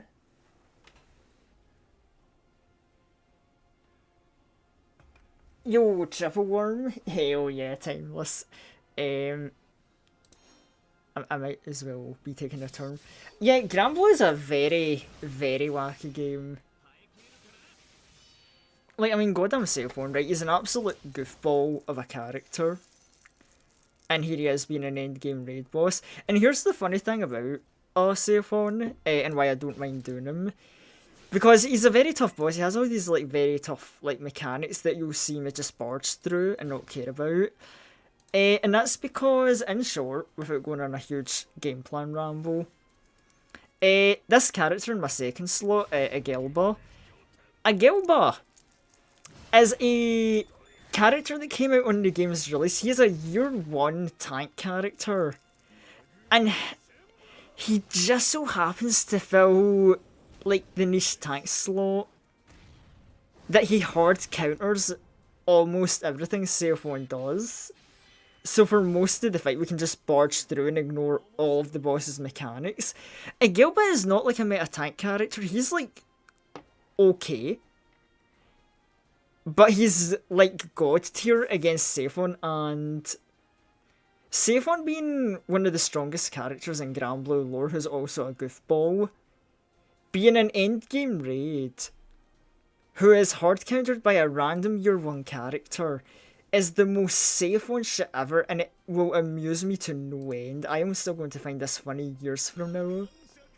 Anyway, while I'm taking my turns, let me get that triple worm out. No idea what we're talking about, but it sounds basic. Wait, my chat's covering the Granblue screen. Oops. Basically, the guy that I'm fighting in this RPG game is a goofball, and is hard countered by one of the characters in my party. Even though the character who hard counters him is just like the average, like he's an average character. Mobage, yeah, it's Mobage to log in. Where? Right, no, not even game. Streamlabs, worm. Streamlabs, I beg you, show me the third worm. God, where do we put the third worm? You know what we're gonna do actually? I think we will put chat down here actually. Hold on, we'll increase our size, chat, and then we'll put the worm. He's just gonna sit on top of chat. Yeah, how you feel about that, chat? You've got a unleashed worm just sitting on you now.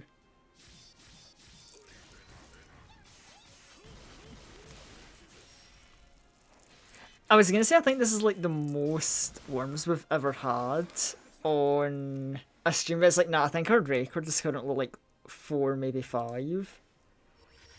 Now, am I teasing people to try and see if we can like break the record? I don't know. I ain't fussed about it. Like, chat can do what they want with the worm redeem. It exists. But like, I'm just saying it's there and multiple worms are allowed.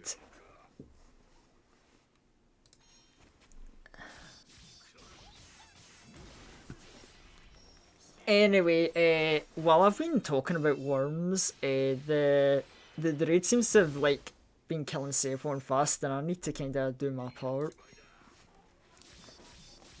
So I'm just gonna keep.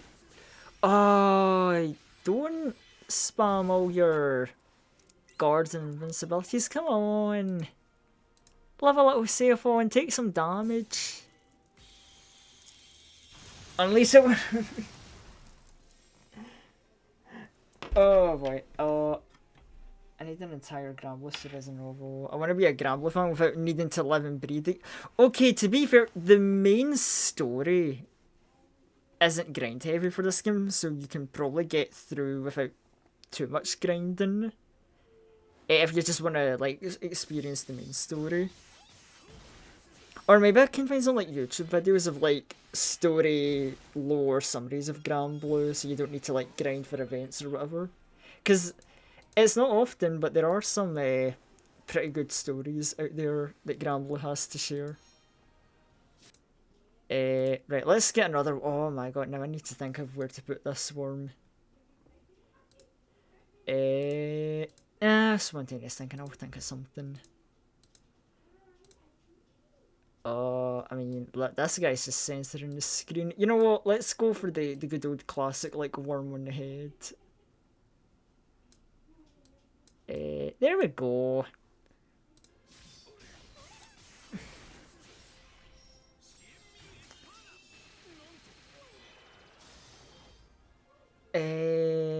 Literally half of the Guilty Gear Strive fans don't even play the game, and I appreciate that.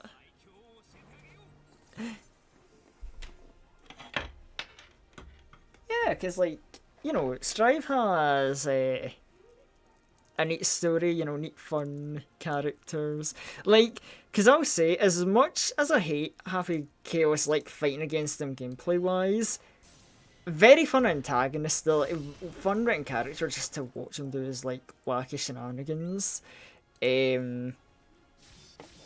Like, yeah, Strive is neat. Right, that's just a good... Like, I mean, you've heard that a million times from already. It's the game where it's like, yeah, you know, it's just a game you go and you push some buttons. Not too hard to learn, nice fighting game to learn without, like, spending a crazy amount of time to study. And it's just, oh, well, mostly good vibes. You know, I won't lie, I do get my slight disgruntled moments towards Souls and Happy Chaos.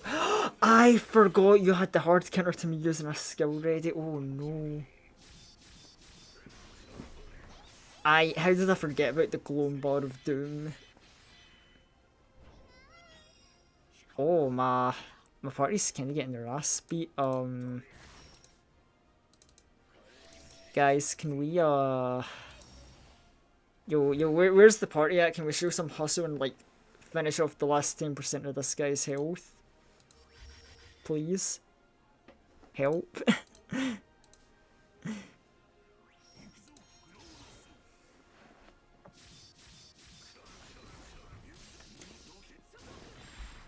like the concept of needing absurdly to keep your sanity after learning the entire universe is so yeah. Like, God, when you learn it's such good lore. Like, it's probably the best take on the Immortal Infinite Knowledge trope. Oh, it is, and it also like fits in perfectly to like the story and theming. Because a lot, you know, a big theme of Guilty Gear Strive is striving, you know. People are striving to be like the best version of themselves. They have life goals that they are striving towards. And then Happy Chaos is like the perfect kind of like antagonist for that theming. Because he knows everything, he can do anything, he's so powerful. He's literally doing shit for shits and giggles to act as a counterbalance, you know, a little push and test humanity. He is a man with nothing to strive for. And it's like, it's like, God, it fits so well and nicely, and it just makes me very happy.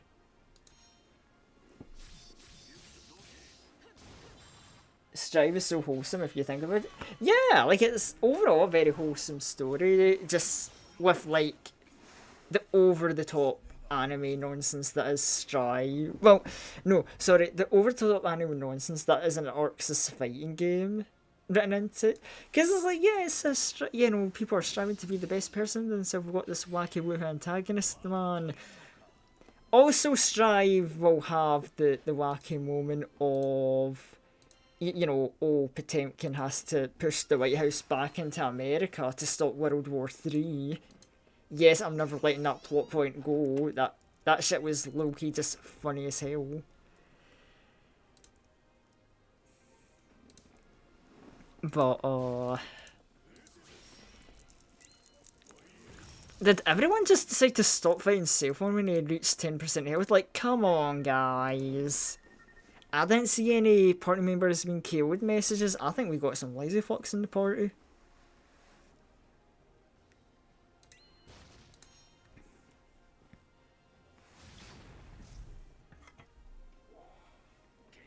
For some reason, for Honor, the medieval thinking is on a similar level to Strive. You have to spend time to understand the characters. Yeah! Like, I'm not as familiar as For Honor, but I mean, that's just like a thing with a lot of like good, better fighting games. It's like, you know, you take time to learn about the character, you know, personality wise, you know, learn the play style as well. And then you can like vibe with them. Like, yeah, it's just very good. It's a nice, just learning process. You know, there's a real feel good when you put the time in to learn a character and you're like, yeah, I know this character, and you play them and you enjoy them and do your things with them, and then you'll fight a friend, right? And they've learned and picked up a completely different character, and then it's like, okay, well, now I get to see what this character that I'm not playing does. And then, you know, you'll get your funny interactions from like the matchup and what have you. This comes from someone who's spent way too many years just playing fighting games with the intent of being silly.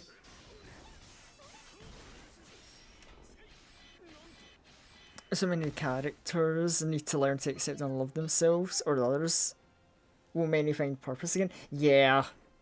And it's like, the diversity they use with the cast as well is like so good. Havicos isn't even inherently evil, he's not evil spirited. Villainy is circumstance of interpretation. That if individuals don't exist, they'd befriend him. That's why Eno gets along with him. She's shedding her human identity. Yeah, no, exactly. Oh, it's hey, yo, Momo. Hey, what's up? Welcome to dare I call this like one of the wackiest, like messed up streams. Like, Local Man plays I forgot about the trigger. Thank you. Unleashed, you have eyes, and you don't use them to look at the glowing bar of doom. But yeah, hi, how you doing, Momo? How are things? Yeah, so yeah, man gets his ass beat in Castlevania, proceeds to grind away in Gacha Granblue while talking about Guilty Gear Strive. Oh my goodness, did a new party member appear to join the raid and actually deal with the last of this man's HP? Who's this random Kengo? Laza? Oh, Laza, if you can just help me finish off this raid, you'll be an unsung hero. But that's a lie, because I'm live streaming, so you're going to actually be the sung hero, I guess.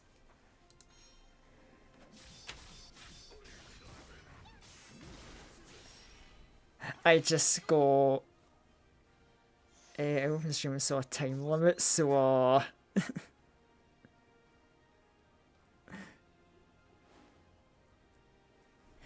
wait, what time limit? The only time limit I see is like the raid timer, but that's, I mean, that's chill. Like, we don't worry about that.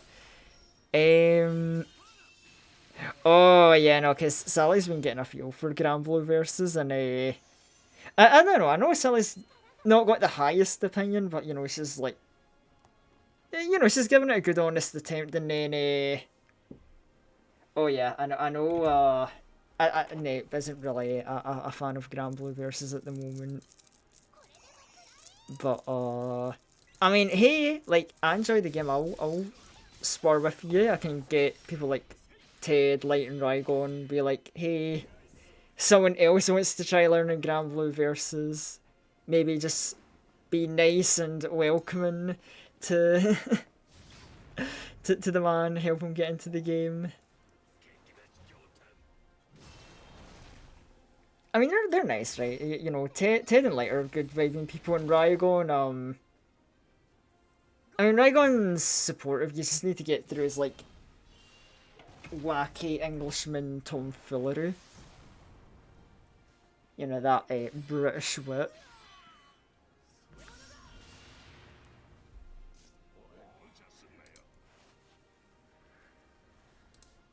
Oh my goodness. Right, funny tank stance and then bonk this man.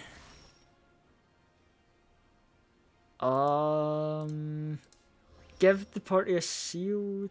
What happened to that really cool Kengo who joined last second? Were they not gonna... Did they only stick around to deal 1 HP damage to the boss?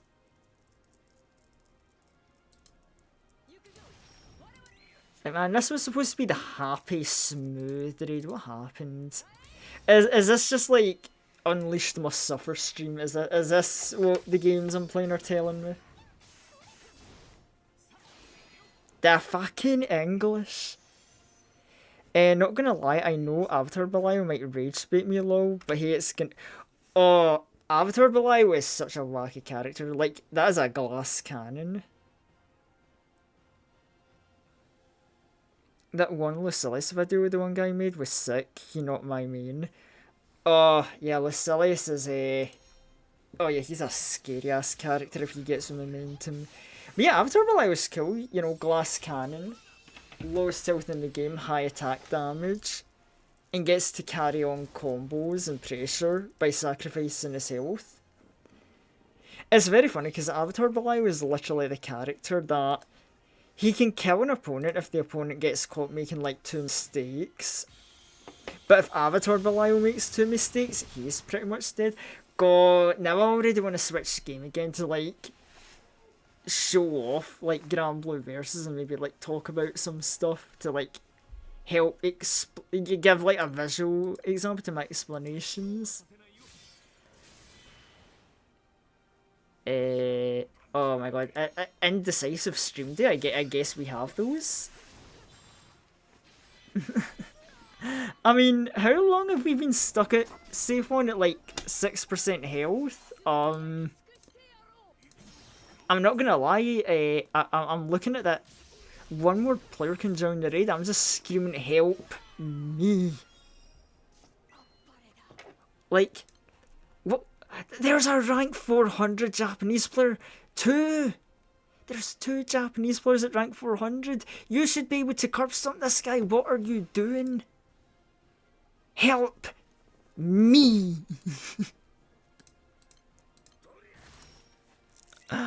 Oh my goodness, I've seen more cooperative gameplay from like Dragoons in Final Fantasy 14. And they're the floor tanks.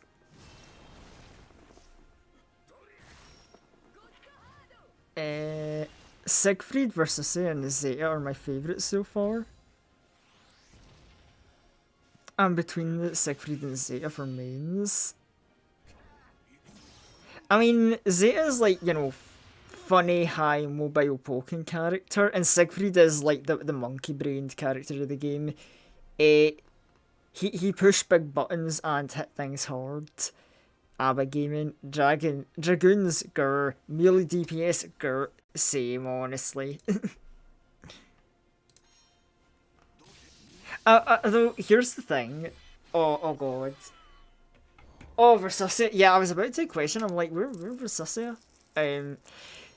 Yeah, so...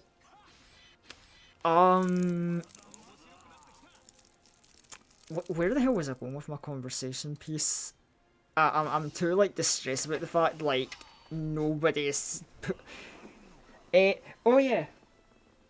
Oh, Vera's calling you? Oh... I mean, Vera's a very good character, but also, like, oh goodness, that's a very scary character. And the mental image of you playing Vera actually scares me, Momo. Hey, that would be funny, though. But what else?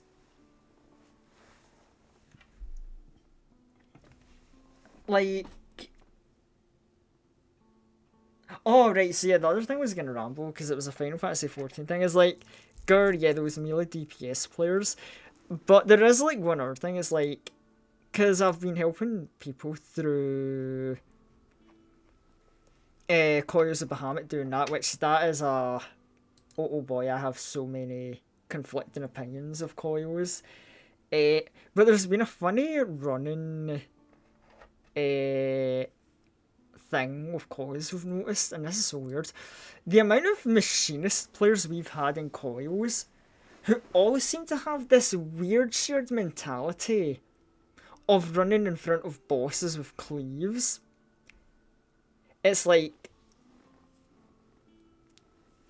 hey, I'm no DPS expert, right? But I do know there are no frontal positionals, especially on ranged DPS. So I would very much like to know what is going through the mind of these like very crazy suicidal machinist players. And it's like, you're playing Machinist Sally, so I don't know, like, if there is some crazy niche reason that a machinist would have to run in front of a boss, I imagine you would have the answer, but there ain't no reason for them to be there.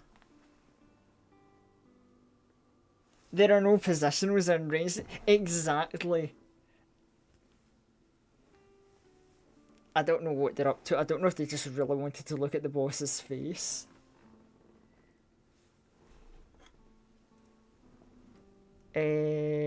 That's because I'm the one good machinist on Odin.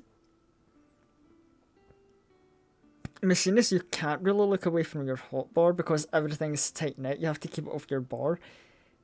Okay, that's fine. They might not pay attention. Okay, hold on. Hold on, we're gonna go... Okay, we're transitioning away from Granblue because I don't know what charade to put myself through next because save one was worse. Hold on, it's time for... You know what? I was gonna say, I might just pull up footage and then just go into, like, an editing stream. Because, like, I do have some editing I've been working on. And actually, no, maybe that's jumping the gun, but let me pull up this footage real quick. Let me see if I can find a really bad example of one of the machinists, because surely I've got saved footage here somewhere. Right,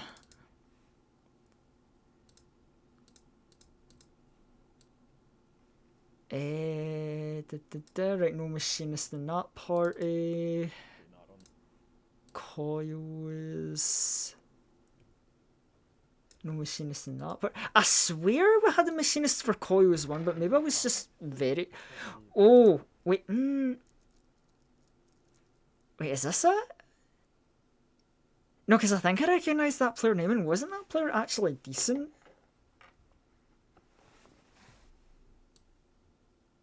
No, wait, no, that player wasn't the bad machinist, surely. You must have been a good machinist, I just didn't notice. Hold on. Okay, yeah, actually, no, it's gonna be harder to... Okay, remind me, I need to look through my Coils footage and try and find the machinist getting murked by cleaves, but...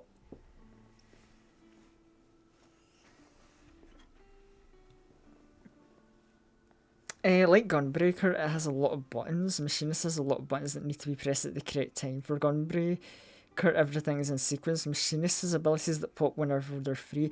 Ah, I get you.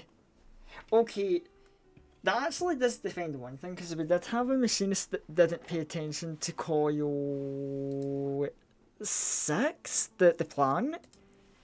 Because it has a move where you've, like, not to touch your keyboard.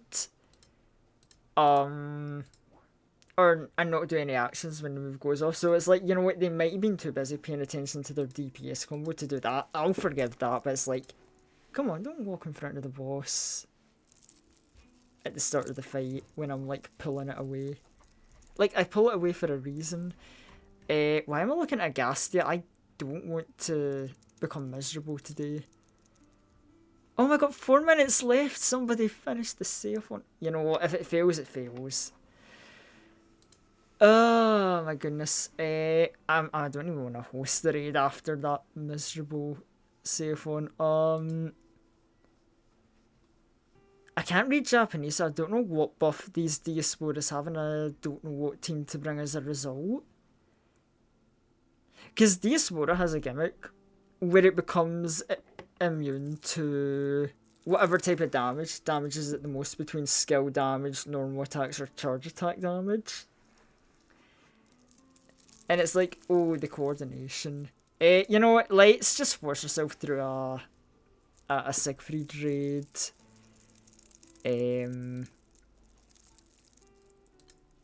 Which is going to be sad, because Siegfried, I need it for my Earth team, because Earth is my main element. But also, like, God, they actually made a monkey-brained boss, like, in an RPG game.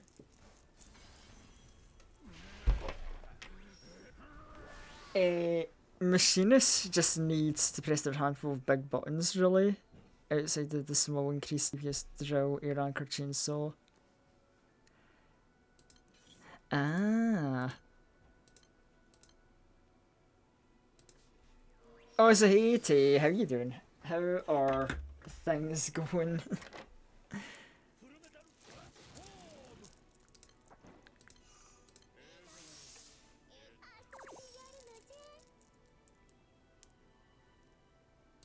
Right. So yeah, we just do this on the first turn to let the big starting hit take out Yingwei so I can get Esterola in.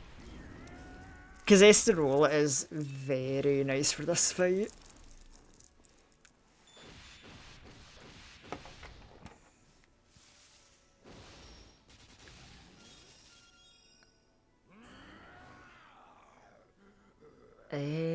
Mannequins? That's... yeah, that's the buff. Well, we do not have 3 healing skills, so...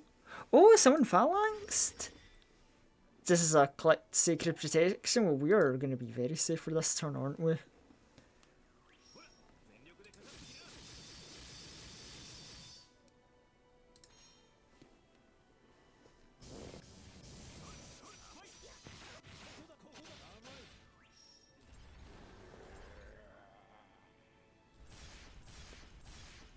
Oh no, Yingwei, you weren't supposed to survive every single attack. You were supposed to die and get the funny coma potato in.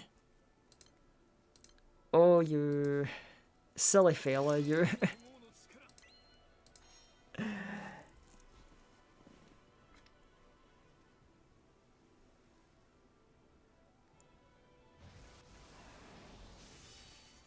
I'm just about to make my first primo. Ooh! Oh, what primo element you building? Siegfried is the guy with the big fuck you buttons. Yeah, Siegfried is... I push buttons and go onga bonga, fuck you. Yeah, he's like, Primal Earth, yo my guy, damn me up. Someone else respecting the soil, you love to see it.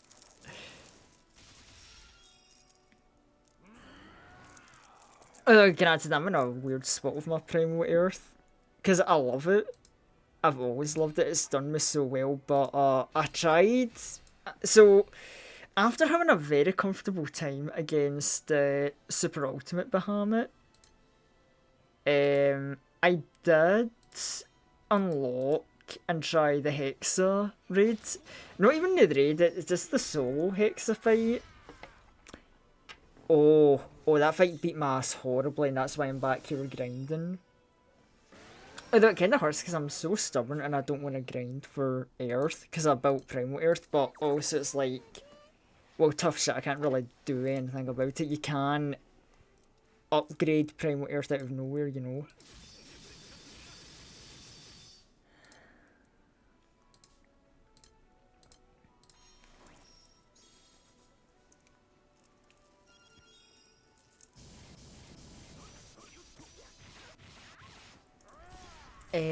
I have 250 Titan, 3 Scepters, 2 Coral, etc. Oh, so you've actually got the full proper Primal Earth loaded. Oh, living the dream.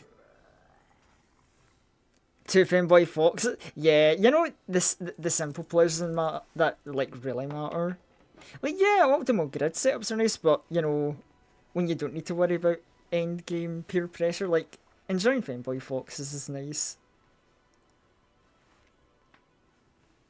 Oh, is it Tukoro? So yeah, Tukoro is very cool.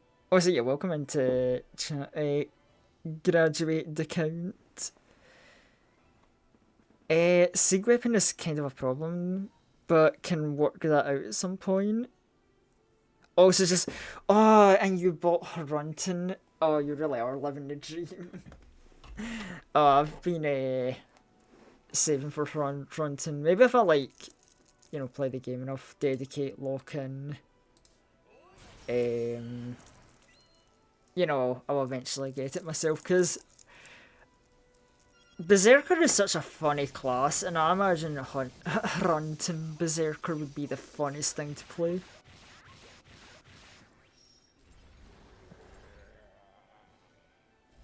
Also, oh my goodness, someone's actually playing a Boogeyman in this. Raid that. You know, I actually recently unlocked Boogeyman, but I haven't played it much. But I want to, because you know, it's got my interest, you know. It's like, okay, so we've got, like, which, oh yeah, that's another thing, like, I'll share with you, Sally, as a Granblue newcomer. It's like, oh yeah, play Granblue, we've got all the wonderful classes that you know and love from RPGs. Berserker, Paladin, Cleric, Mage, John Wick. I'm not even kidding about that. Boogeyman is straight up a John Wick reference.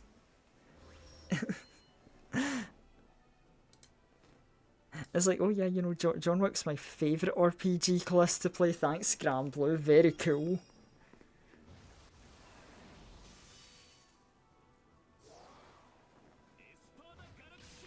Ad. Oh shit.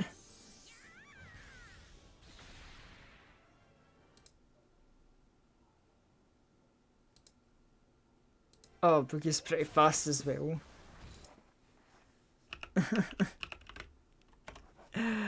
Oh boy.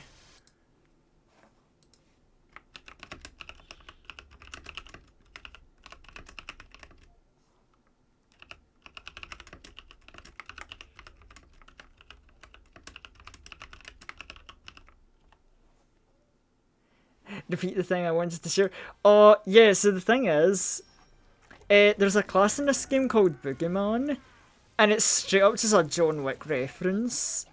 So I was making the joke of like, oh yeah, in this game you have all the wonderful RPG classes you can play in Granblue: Berserker, Paladin, Mage, Cleric, John Wick. I am not even kidding about this at all. But Boogeyman is just John Wick, the RPG class.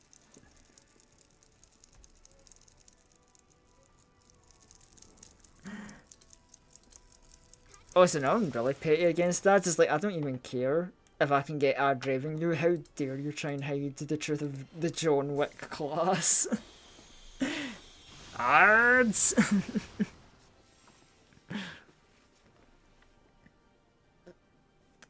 Also, Boogeyman is fast in this raid. I might actually have to start playing Boogeyman more.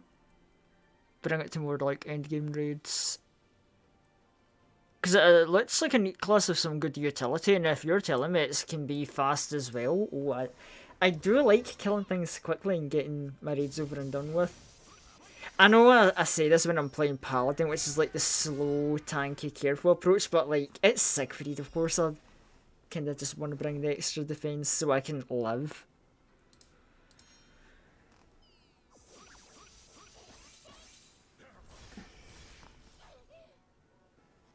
I still can't believe this is. Oh yeah, it's a real game. Oh, you think that's crazy? We got a new class like just a few days ago added into Granblue. That is the mariachi class. This is not a joke. It is. Oh, you've turned my element to water. Fuck you, Siegfried.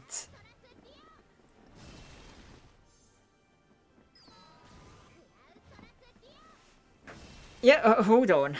Can I just like Like, Siegfried's gonna kill me in 2 turns and I'll show off.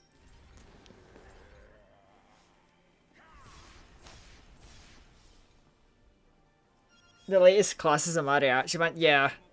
I can't explain it much clearer than that. It's straight up just what Tay said.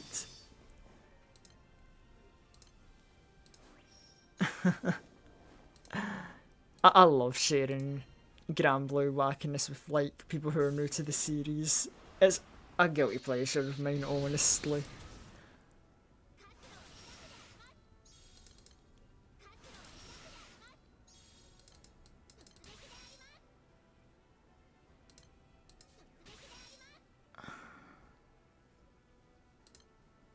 You know what, fuck it, let's just click the save one button.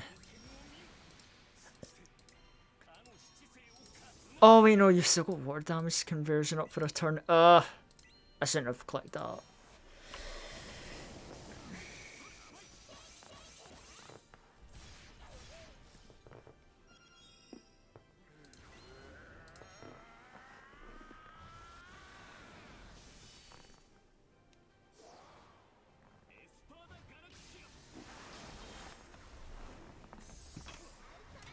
I'd understand character, but class?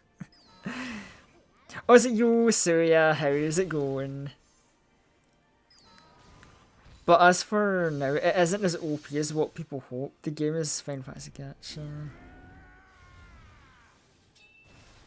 Is it normal that voiceover quality is kinda bad in story bits? Or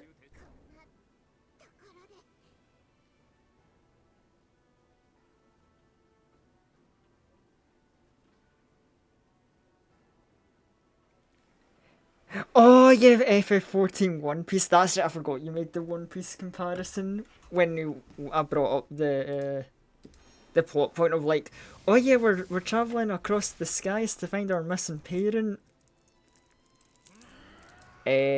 Which yeah, well, I guess that we got some lore about that, but yeah, you're not gonna learn about missing parent lore until 120 chapters in. We're just gonna kind of ignore that.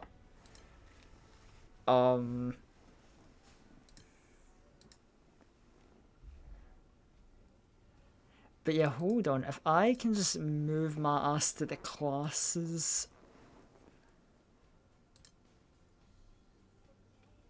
Yeah.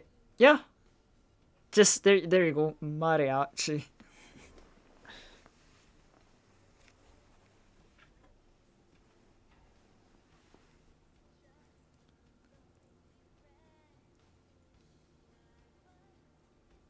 Traveling across the skies to find my missing grid pieces and my missing gacha look impossible. There's some settings you can maybe look up. Maybe?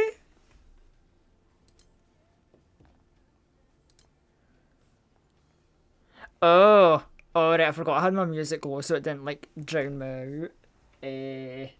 That's probably what it is. Oh yeah, let me like crank these up a bit then.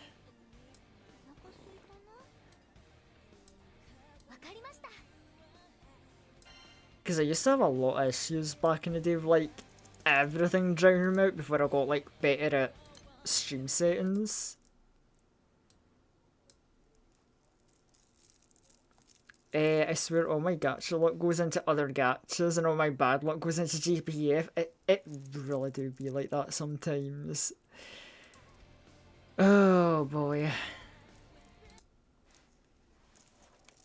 Oh, so yeah, actually, now that you're here, right, because my memory's bad and you might be able to help me with this. What? See, when we were doing Coils of Bahamut, which fights was it that we were getting the really, really bad machinists in that kept, like, walking in front of frontal cones? Because I was yapping about it earlier in chat, and then I completely forgot what fight was annoying me, because I was looking through Coil 1, and I couldn't find it, and I'm like, I don't want to spend forever looking. I know we've had a few bad machinists, but like I swear there was like one fight machinist was really doing our head in.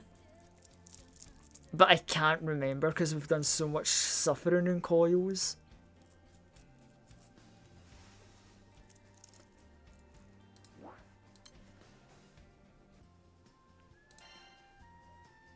Oh shit, we actually got that cell phone cleared, nice.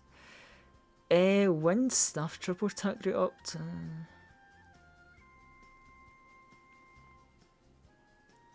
Oh, that's a bit of a weird one. Lose 20% of HP at the start of battle. After 3 turns, your damage cap's boosted.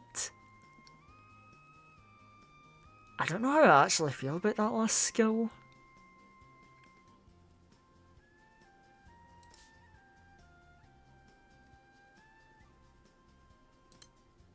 Wind staff.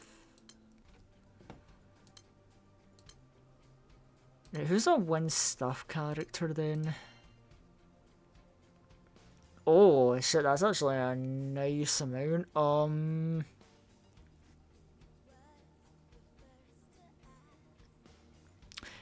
Corwin and Urius are nice, but they don't really make use of like the skill damage buff. I guess Esta maybe?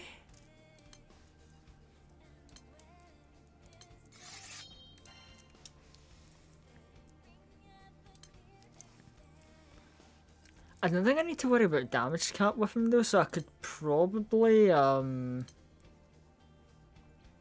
on, shouldn't I be able to change the skill?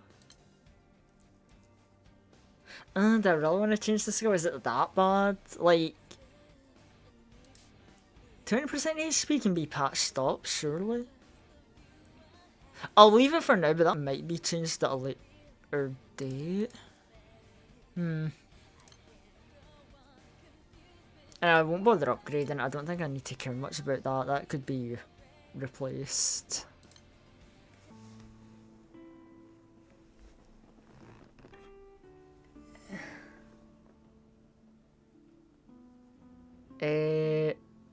Summer Galleon and stuff, so it's a vampire. Yeah, the problem is I don't have Summer Galleon or Wind Vampire, which is just tragic. I wish I had Wind Vania. Like, I know, like, Vampire Vita wants the vampire character, but, like, God, that's such a funny looking character.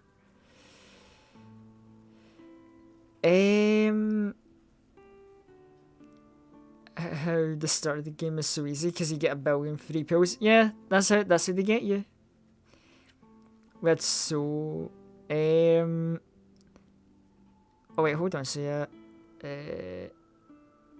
Melusine, right, I was thinking of T6 the plant. Melusine, yeah. Oh god, yeah, I think, yeah. I remember now because I was main tank in that fight. And we just had so many situations where that fight snowballed. I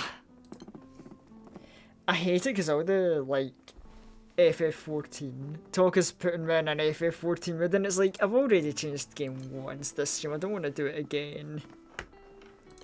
But it's like, oh, coming to do Raven Foreman, wait, why 100? That's skill damage, isn't it? Hold on, wait, we might be able... Oh, please, side games, let me have one fun raid tonight that I can pitch in on.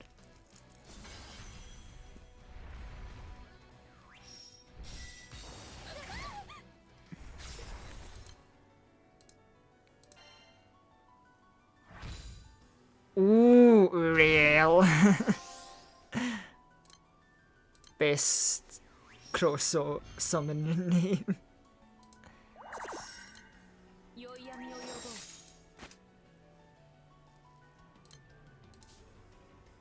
Oh, we're straight into emergency repair system already? Okay.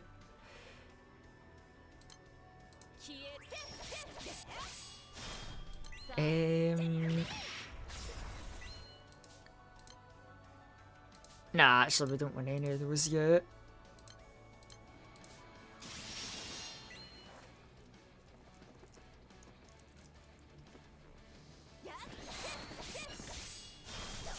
That's C damage. I brought my normal attack damage team, so I'm still fine regardless. Yeah, I don't really use skill damage spam as much. Like, I don't know. I used to use Asaurus Lobelia skill damage spam team, but I don't know. It doesn't really hold up in endgame content that well. So my two other teams are a charge attack spam team with Galleon, Satyr, and Eata. And then this beautiful, beautiful normal attack damage team that I just click attack and it goes burr. I love it so much.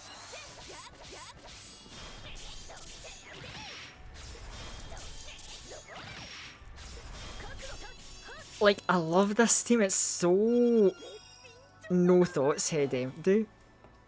And you know, sometimes I'll swap out Christmas Normaya for Galleon if I want more support in the team, but nah, this will delightfully brain dead team.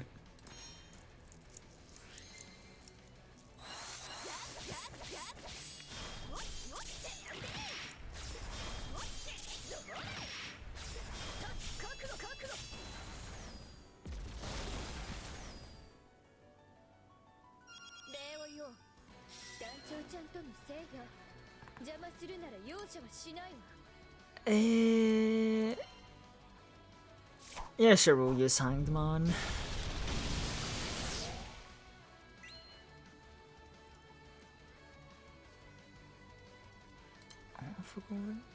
You know what, that's a nice attack you've got, Despero. Unfortunately, I'm gonna just guarantee dodge it.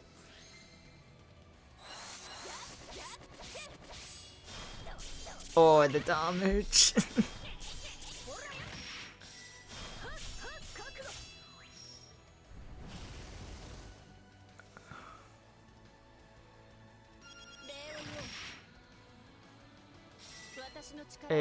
Oh, hit him 37 times to cancel the trigger. Oh, that's so funny. Like, we can hit that easily. I used to do skill damage here too with Herc Lovelia. I'll go ahead to sleep. Yo, Night Sally, thank you for dropping by and joining in so many weird shenanigans. Yeah, you rest well, fish. I just no brain full auto refresh. Chaos Roulette. Yo, full auto Chaos Roller sounds funny. I haven't played Chaos Roller in a long time, honestly, but man, I should give that class more chances. Funny enough, it was actually the first class I ever got to roll for, because the edge aesthetic and the, you know, Dark Fencer was nice. I wanted Chaos Roulette, it was fun. And then, surprising nobody, Berserker was immediately the second roll 4 class I got.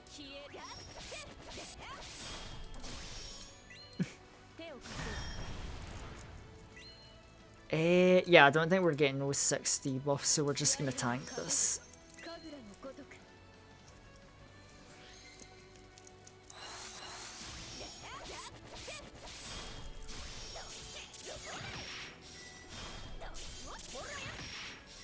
Zoned out. Yo, same random player, same. I mean, I guess I'm yapping away to chat, so I technically have the excuse.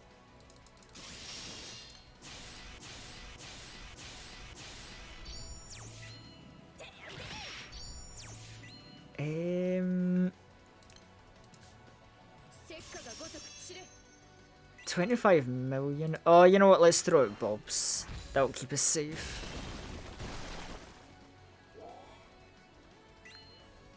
I think we can do 16 million in just one attack. Okay, yeah. Okay, yeah, there was never any doubt, actually.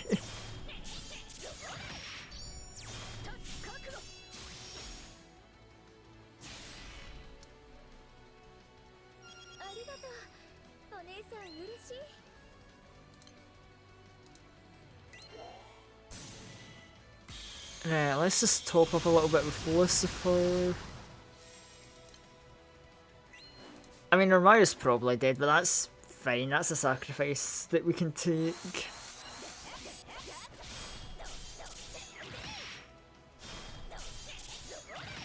Like, she's done her part. She's helped. Or, you know, she could... Okay, never mind, she's not surviving. Alright, Grandpa, let's do funny fisting and get this done. Like, surely Saurus can just wrap this up for us. Because I don't know about y'all, chat, I do love me my Anchor Saurus shenanigans.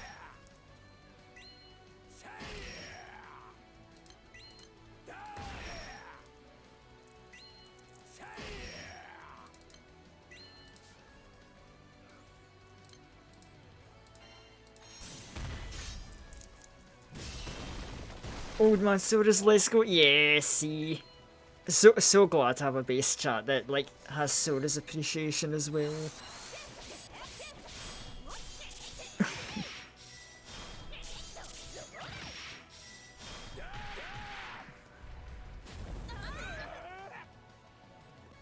Oh shit! Okay, we didn't take that as well as I thought I would. And the anchor came. Look what you've done, Came. You made the Asmora dive cringe. I wish I could have a good triple weapon set up so I could be free from this little bastard. Society top secret clearance required to view. Oh, we got our Siegfried clear as well. Oh wait, that was an Earth Fist artifact, I never even looked at that. Hold on, Earth Fist? I have a lot of good Earth Fist units. Hold on.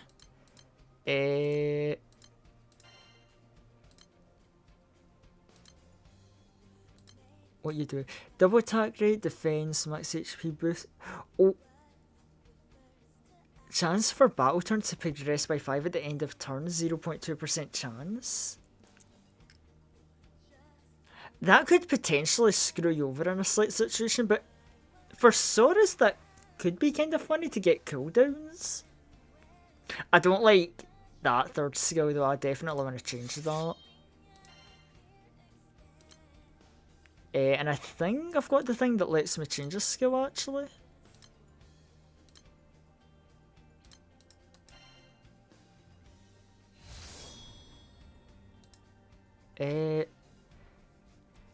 Charge attack damage cap boost for a hit to normal attack? No. And special charge attack damage cap up? Yeah, we'll take the second one. This is definitely more preferable.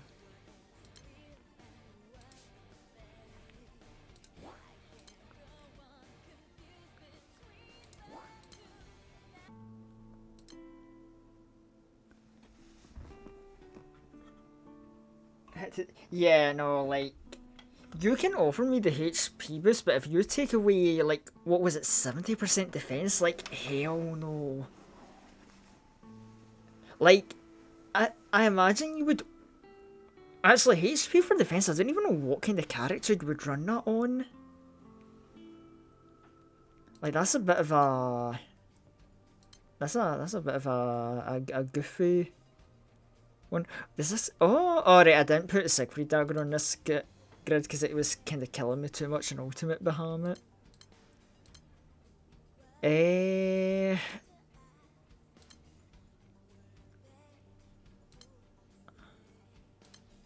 Oh, only the one. I guess I really do need to be hosting Siegfried's.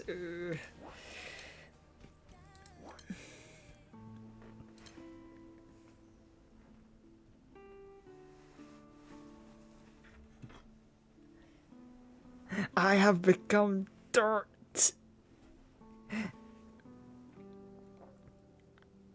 Still need to do Dopus.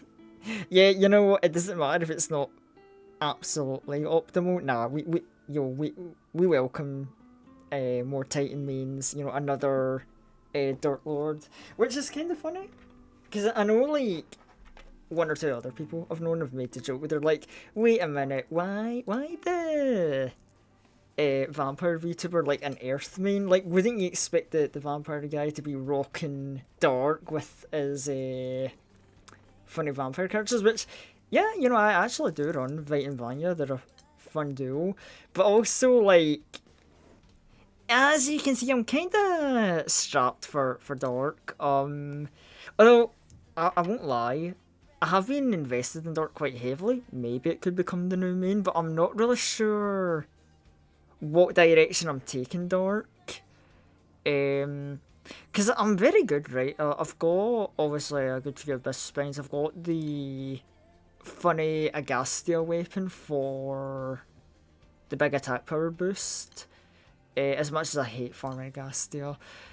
And then we've got, you know, very lucky to get 2 Pain and Sufferings, and I've got 2 maxed uncapped, like, M3 Celeste Gloves. But I'm not sure what the next step is. Like, I assume maybe getting a 3rd Celeste Glove.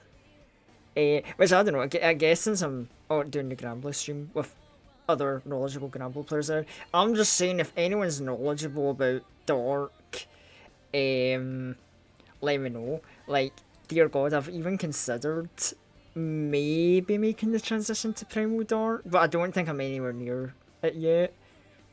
Because, like, Hades won't leave me alone. I keep getting spooked by Hades. And then if I go to my stash, like, it's not much, but, like, we've got, like, what, 1 copy of Olivia's sword, and I have an Orologia sword somewhere that might still be in my inventory. In fact, it's a katana, isn't it? But yeah, I think I can't really do Primal Dark unless I go, like... Well, the Primal Opus needs to be built, and then I would need, like, what, 2-3 copies of these, I think, is, like, the requirement, if I'm not mistaken. So yeah, I think I'm more focused on Magna Dark, but I'm not really sure what Magna Dark uses for endgame these days.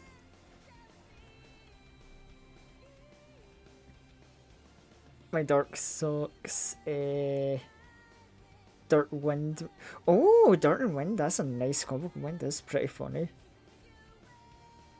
Because Dark don't have an angel. Oh yeah, Dark still doesn't have its goddamn angel yet. I don't know other elements I could go. Light Primal, but I need 3 more copies of this. Oh, Light Primal. I don't even know what Light Primal runs these days. I'm so out of touch. But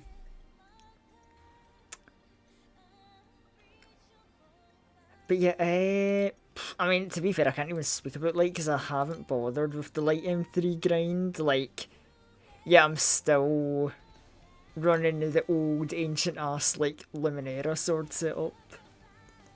I really do need to, like, the only thing I've done Magna 3 grind wise is Dark.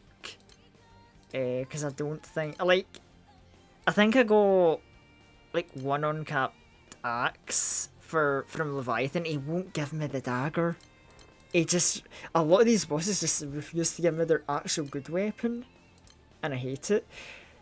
I don't know, because, like, I don't know, isn't there, like, a thing? Is the, like, Seaphon grid still a thing? Like, oh, get a bunch of Seaphon swords from his raid, and then you just run that with, like, a bunch of, like, defense and attack boosts.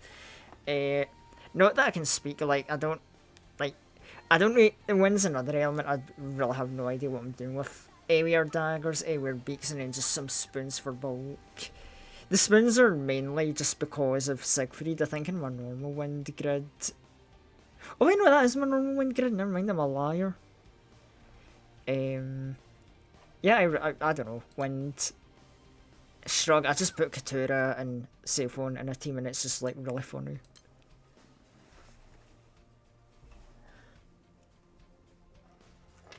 Force C8. Ah, right, yeah, it's an Ogi comp. Well, I mean, to be fair, I guess I could, if I were to invest in that grid, I could get away with it, because it's like, I don't know, change the class to Kengo, maybe switch out an Aweir beat for something a bit more Ogi focused, and bam, you've got a funny charge attack spamming team. I don't know, I don't know why I'm just, like, staring at the Dark grid. It's like, yeah, I don't know, oh, I guess if I'm using a skill damage team, like, Agonize is fine. Agonize 2 staffs, like, Yeah, this is probably fine. I don't know where I would actually slip in the third glove if I were to add it.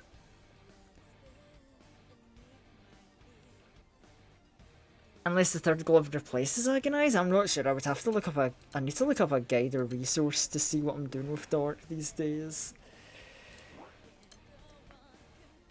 But yeah, too much theorycraft rambling, not enough like grinding.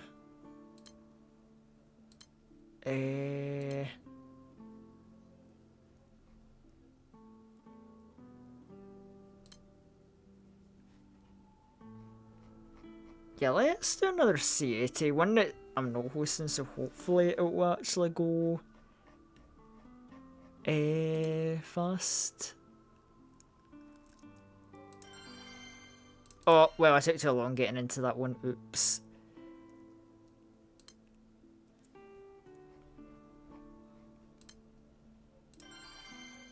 Oh, come on, I was quick there. Right, okay, this one's just started, come on, come on. Right, third time's the charm.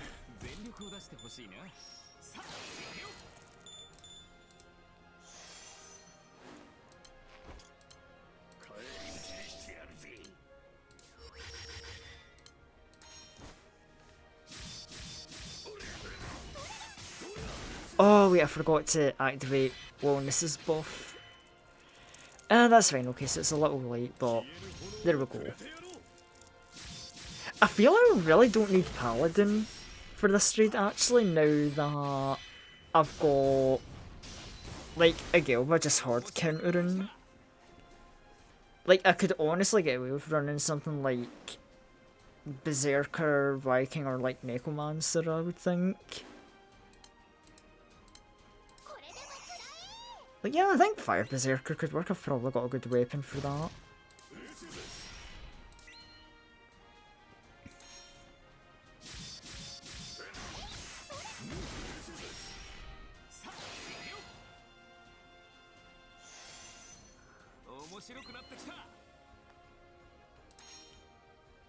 Because like a Gilbert just like takes this fight like an absolute champ.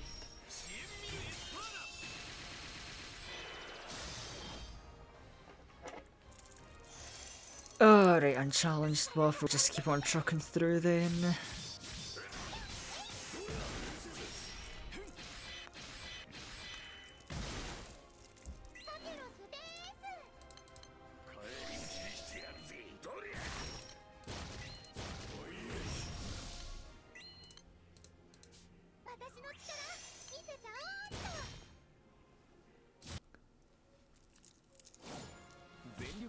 Right, 13% HP. Hopefully this isn't like the last raid and people just don't stop when we get to 10%. Hopefully people are like, oh yeah, we can push on.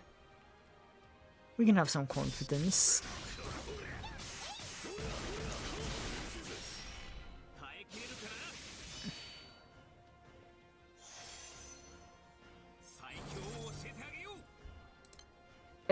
Oh good thing you're... I mean... Oh wait, misclick. Agilba's not got enough HP to survive this trigger. Oh wait, green potion, yeah, it does. And you know, let's be nice and let Satira live as well.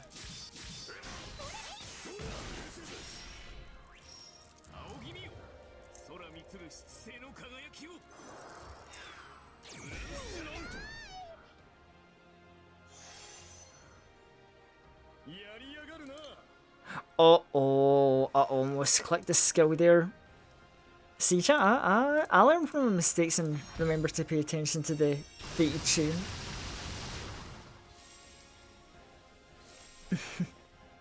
I can actually learn and adapt to now.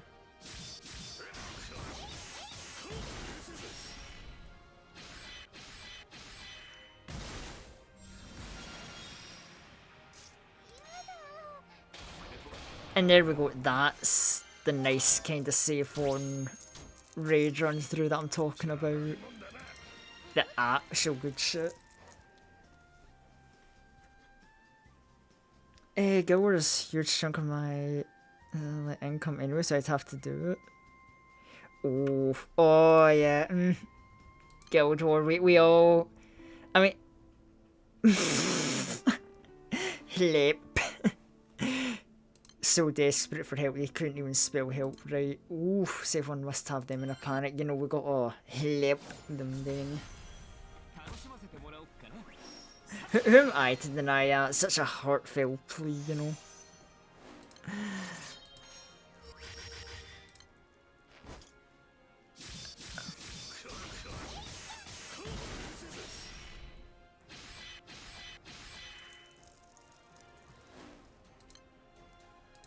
Oh my goodness, right, right, tank, bonk.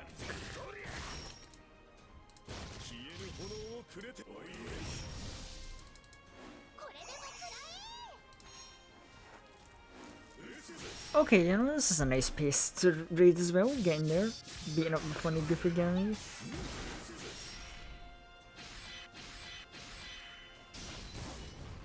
Actually, thinking about Guild War, when is the next one? Because I have not even been thinking about that and I am not prepared. I kinda need to do a bit of grinding for it, for Revenant weapons, because I want to get some 7 sword shards so I can finally uncap the whatchamacallit weapon. You know, get a nice, like, attack and defense boost for my party. I actually forgot the name of the weapon I'm talking about, but, the one that you upgrade with, like, the funny cores. Like, I got the funny, sword of that, like, ages ago and I never fully uncapped it. Because I was like, oh no, I need, the shards. But it's only 20 shards, so it's not that expensive to get.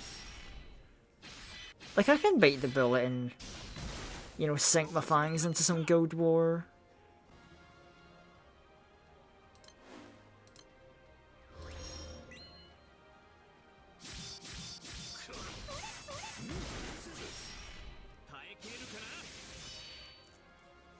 Oh my goodness. Right,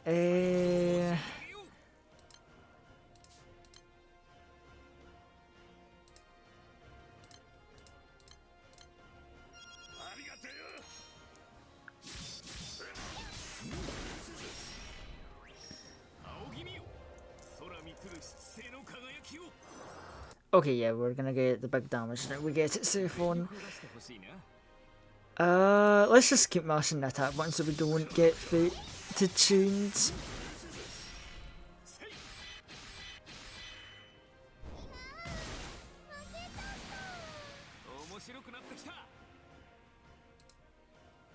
Oh my god, Michael came in and immediately... Okay, right. This is another thing I'm going to ramble about, because this is a thing I've always thought in this game, and I don't know if it's just me or not. I swear Michael is a super fucking squishy character. I have tried to raise her defense. Every fight I bring Michael to, always getting murked, always losing HP, always the first one to die if she isn't in the back line. Like, I need to ask, am I crazy in thinking that... Oh, well, Michael is dead, isn't she? Oops.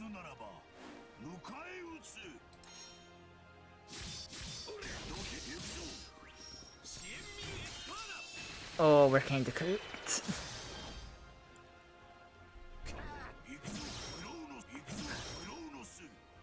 Oh, yeah, we're kinda in deep shit.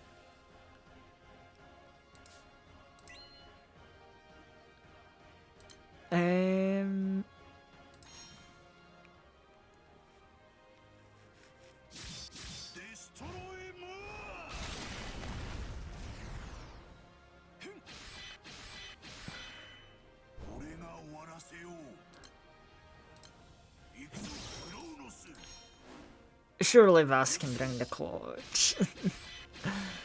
Oh shit, he's actually taking his attacks like a champ.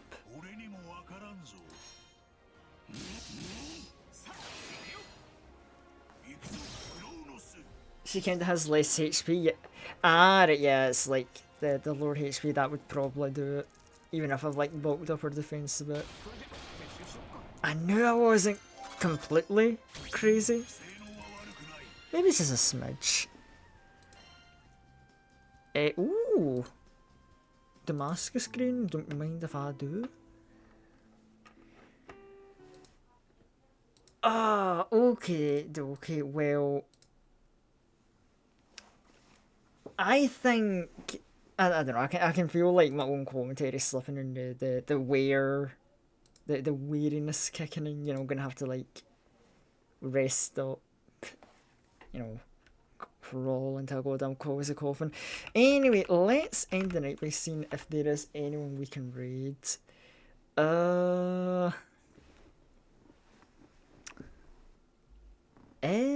If actually, let me try and do the wacky thing. Is there anyone else Granblue and try and go for the, you know, wacky one? Oh shit! Another small, or what looks like a small streamer streaming Granblue. Chill event farming. You know what? Sure, we'll raid this random Granblue streamer then. Grace, wait, yeah, well, Graceful, sir. You know what? Chill streamer, we like chill streamers. We can vibe with that. Sure, you know what? Let's try raiding in a rando. Do you want me to host a seat? You know what? If you want to host a seat, I'll just join that off stream like really quickly. Off on the side. So yeah, I'll take you up on that offer. Thank you too. In the meantime, I'm gonna get this raid up. Grace Folds. Wait, hold on. Let me make sure I'm spelling this right.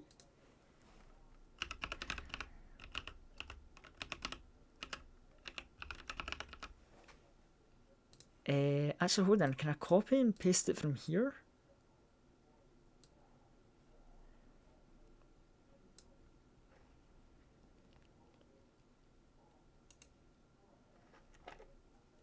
Oh god, wait. Don't tell me they're like on BRB. Ooh.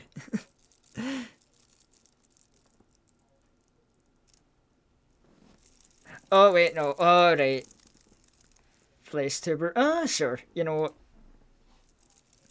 Sure. You know. I mean, there's no law against like VTubers not raiding flesh tubers. It's a bit wacky. It's out there, but you know what? If they say they've got chill vibes, I'm gonna trust them. So yeah, we'll raid this random Granblue streamer. Oh, you don't allow raiders? Okay. Who else is streaming?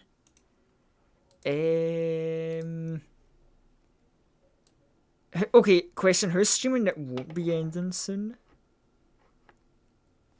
Oh wait, Assassina the Orca streaming? Charity stream for Alzheimer's Outlast? Oh, hold on, I do like some Outlast gaming. So yeah, we're gonna stream Assassina the Orca. They are an artist VTuber who actually did some fan art for me recently. So yeah, we're gonna raid her because at least she's actually welcoming to raids. Yeah, we'll raid them. And yeah, I will leave my raid message for you in chat. And yeah, I will see you all later. I plan to be streaming again Wednesday in a hopefully more organised stream. Tay, do not worry, I'm coming to that raid. Thank you again for hosting that, by the way. And thank you, chat, for joining me for this wacky-ass messy stream. I will see you all later. Bye-bye.